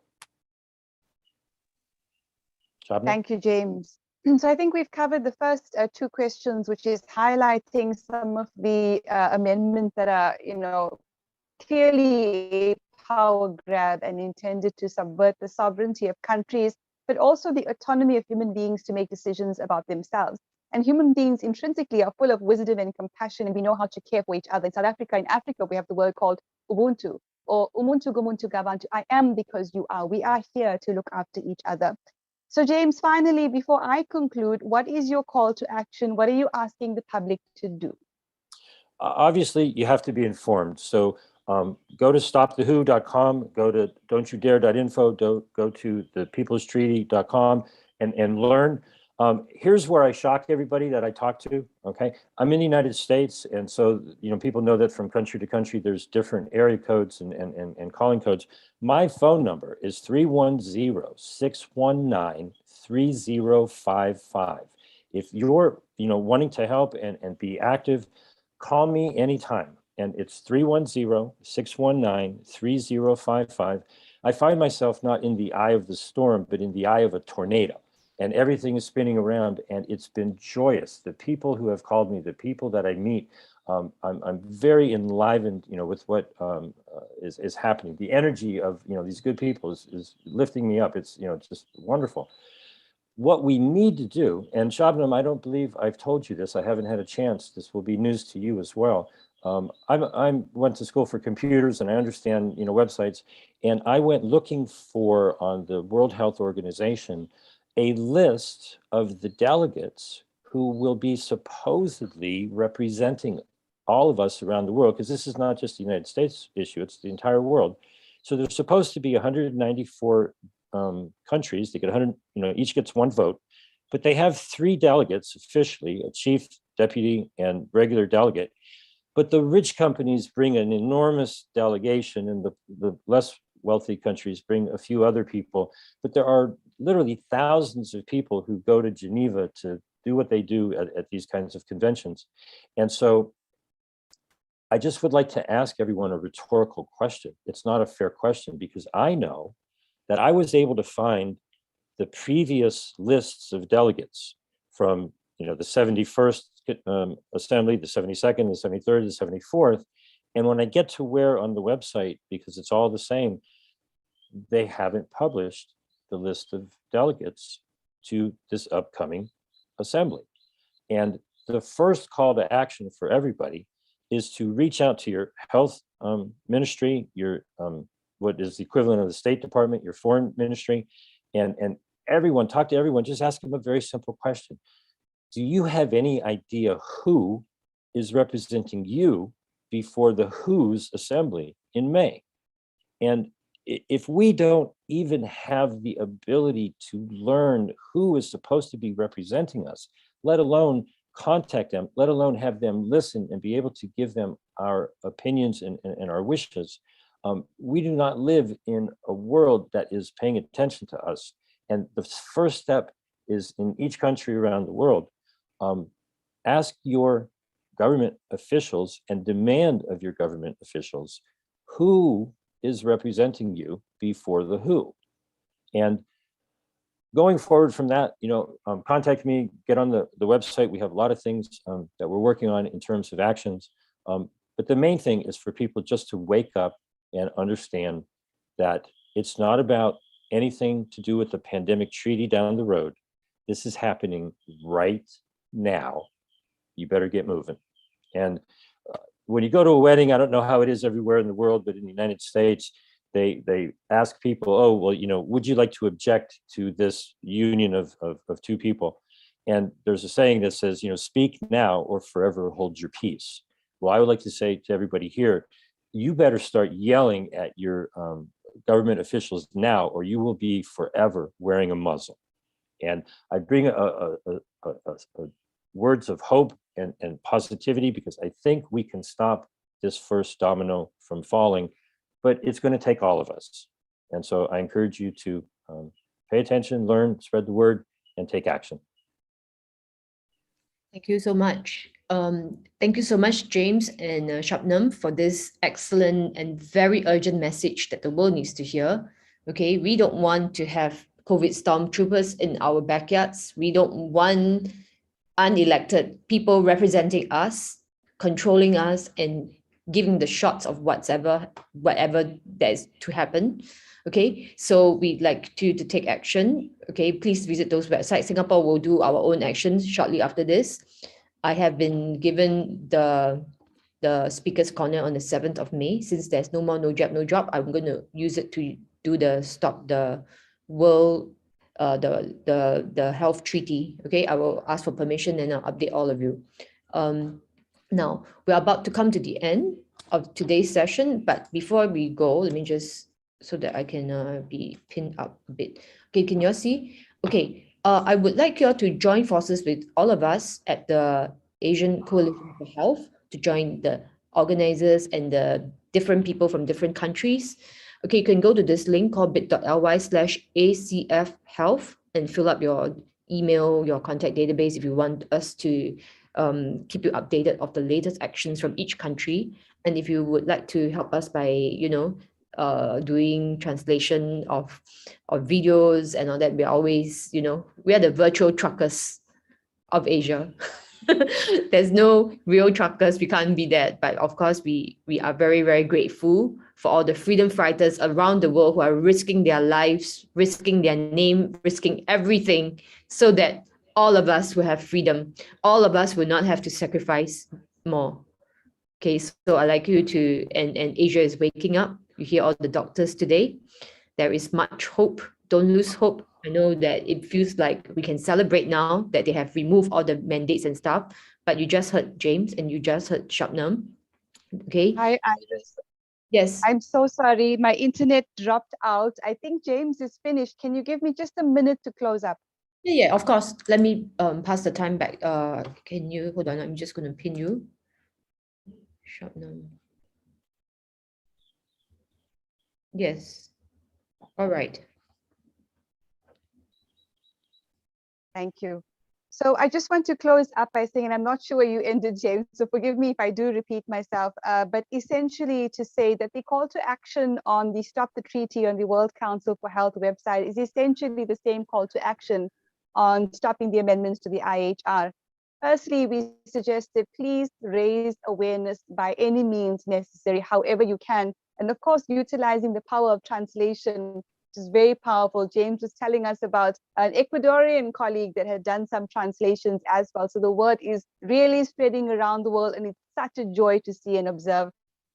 Secondly, to launch national and continental campaigns. On that note, of course, we have the Asian Coalition for Health. We also have the African Sovereignty Coalition, and we are going to form a coalition between Africa and Asia.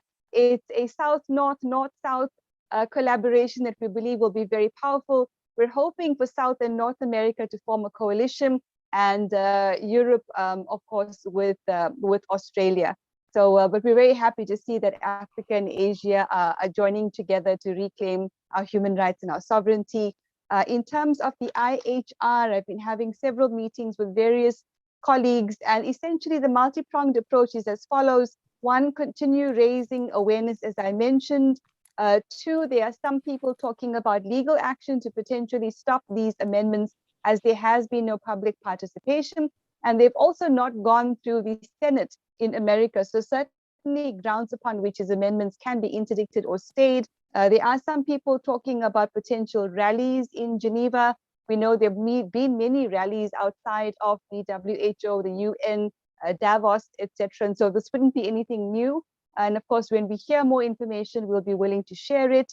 Political pressure, of course, as James would have mentioned, in your country, and of course, with those World Health Assembly representatives who don't actually represent us because they have not got our consent.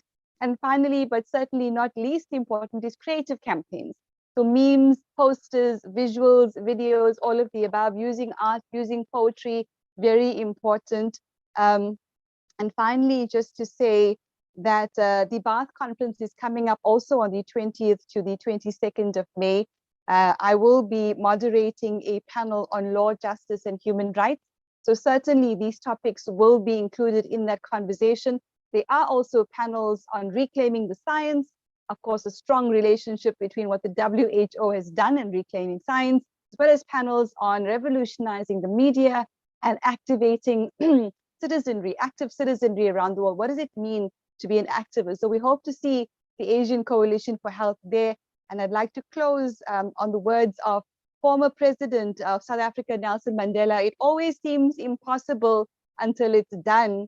And one of my own personal quotes to say that the power of the people is greater than people in power. Thank you, Iris, and congratulations to everyone. Thank you so much, Shabnam, for the very, very inspiring message and the wonderful actions that you're all doing around the world, you know, at the World Council for Health and everywhere with James as well. We are very, very honored to have you here and to join us and to share with us the international actions. And we feel like we're not alone. You know, sometimes you feel like, you know, why come it can be really lonely sometimes, you know, but I'm really glad that we're standing now together with our global friends around the world. Thank you. Okay, now I have a treat for everybody. Over the past week, we have been busy.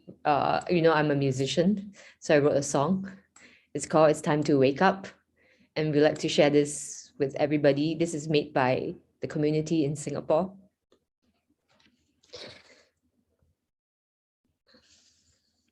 All right, everybody. Yes, this is currently still a work in progress, so please temper your expectations. We just, this song was just recorded on within the last couple of days. So yeah, and please enjoy. And here we go.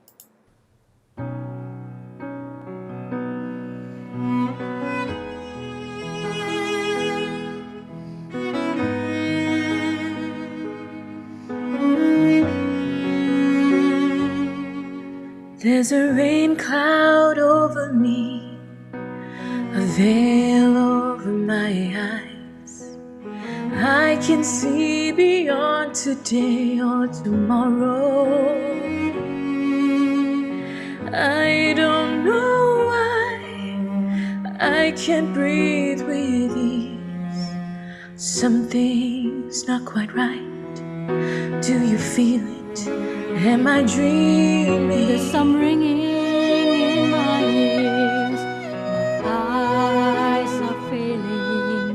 There's a pain in my heart from the sorrow and the spite. Is it wrong to ask or to wonder why? Some friends have changed and others have died. Open your eyes, open your heart, listen and find the truth inside you. See the blue skies and smell the lovely flowers. We are one and always have been. Don't let them divide us. It's time to wake up.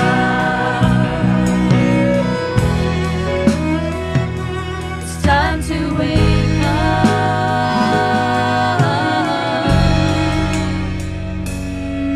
If you're feeling all alone and no one seems to know, wondering if you need another shot to keep your job, don't be afraid. There's a better way. Find the strength within you.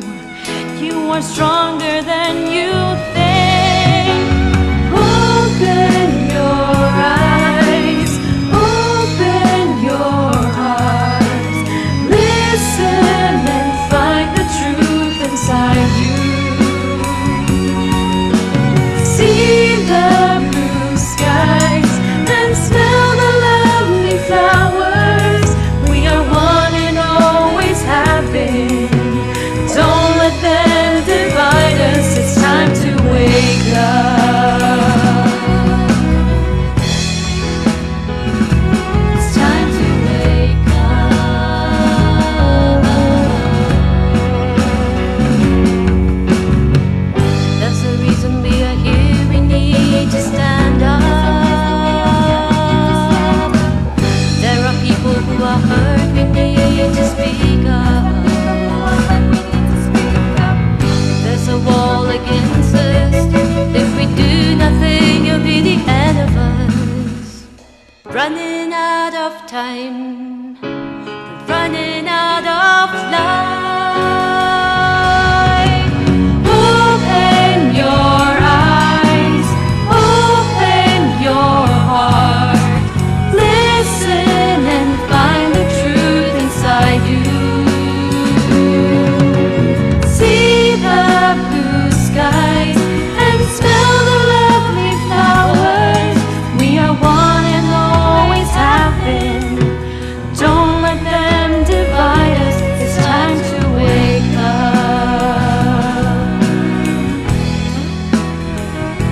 It's time to wake up.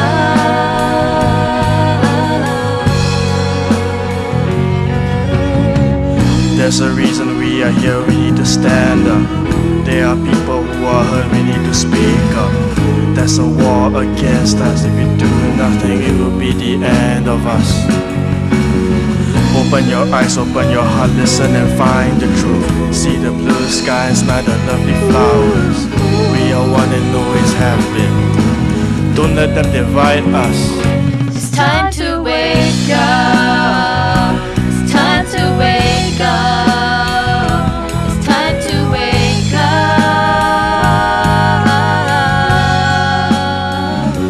It's time to wake up.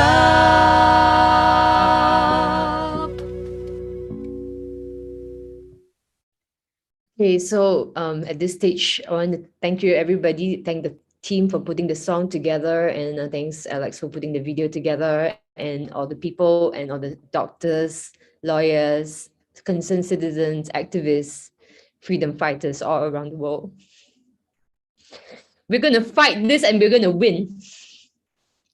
Because God is with us, and He will not let us, He will not let them get what they want.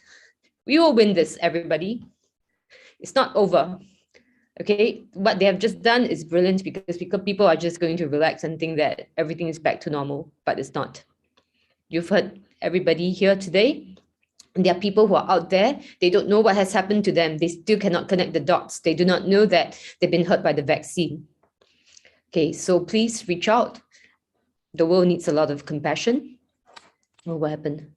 The world needs a lot of compassion and a lot of help. Okay, reach out to the friends that you know. Okay, share the message. We are all here for you. Okay, I know waking up is scary, but not waking up is even worse. Okay. All right.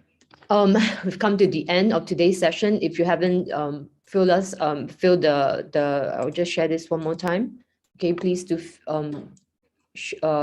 go there and connect with us, fill in the form, so that once you're in the form, I'll share it with the partners involved, so that we have a database of people that we can email. Okay, I think Shabna, you want to speak? Go ahead.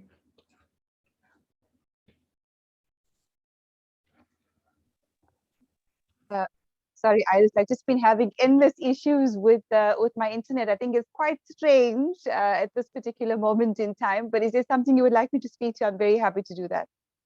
Yes, well, I mean, basically, you know, I'm Healing and Divide, we're a partner with World Council for Health, and just let us when you want anything, you know, we are here for you. And I think citizens need to stand behind doctors, and we need to protect them.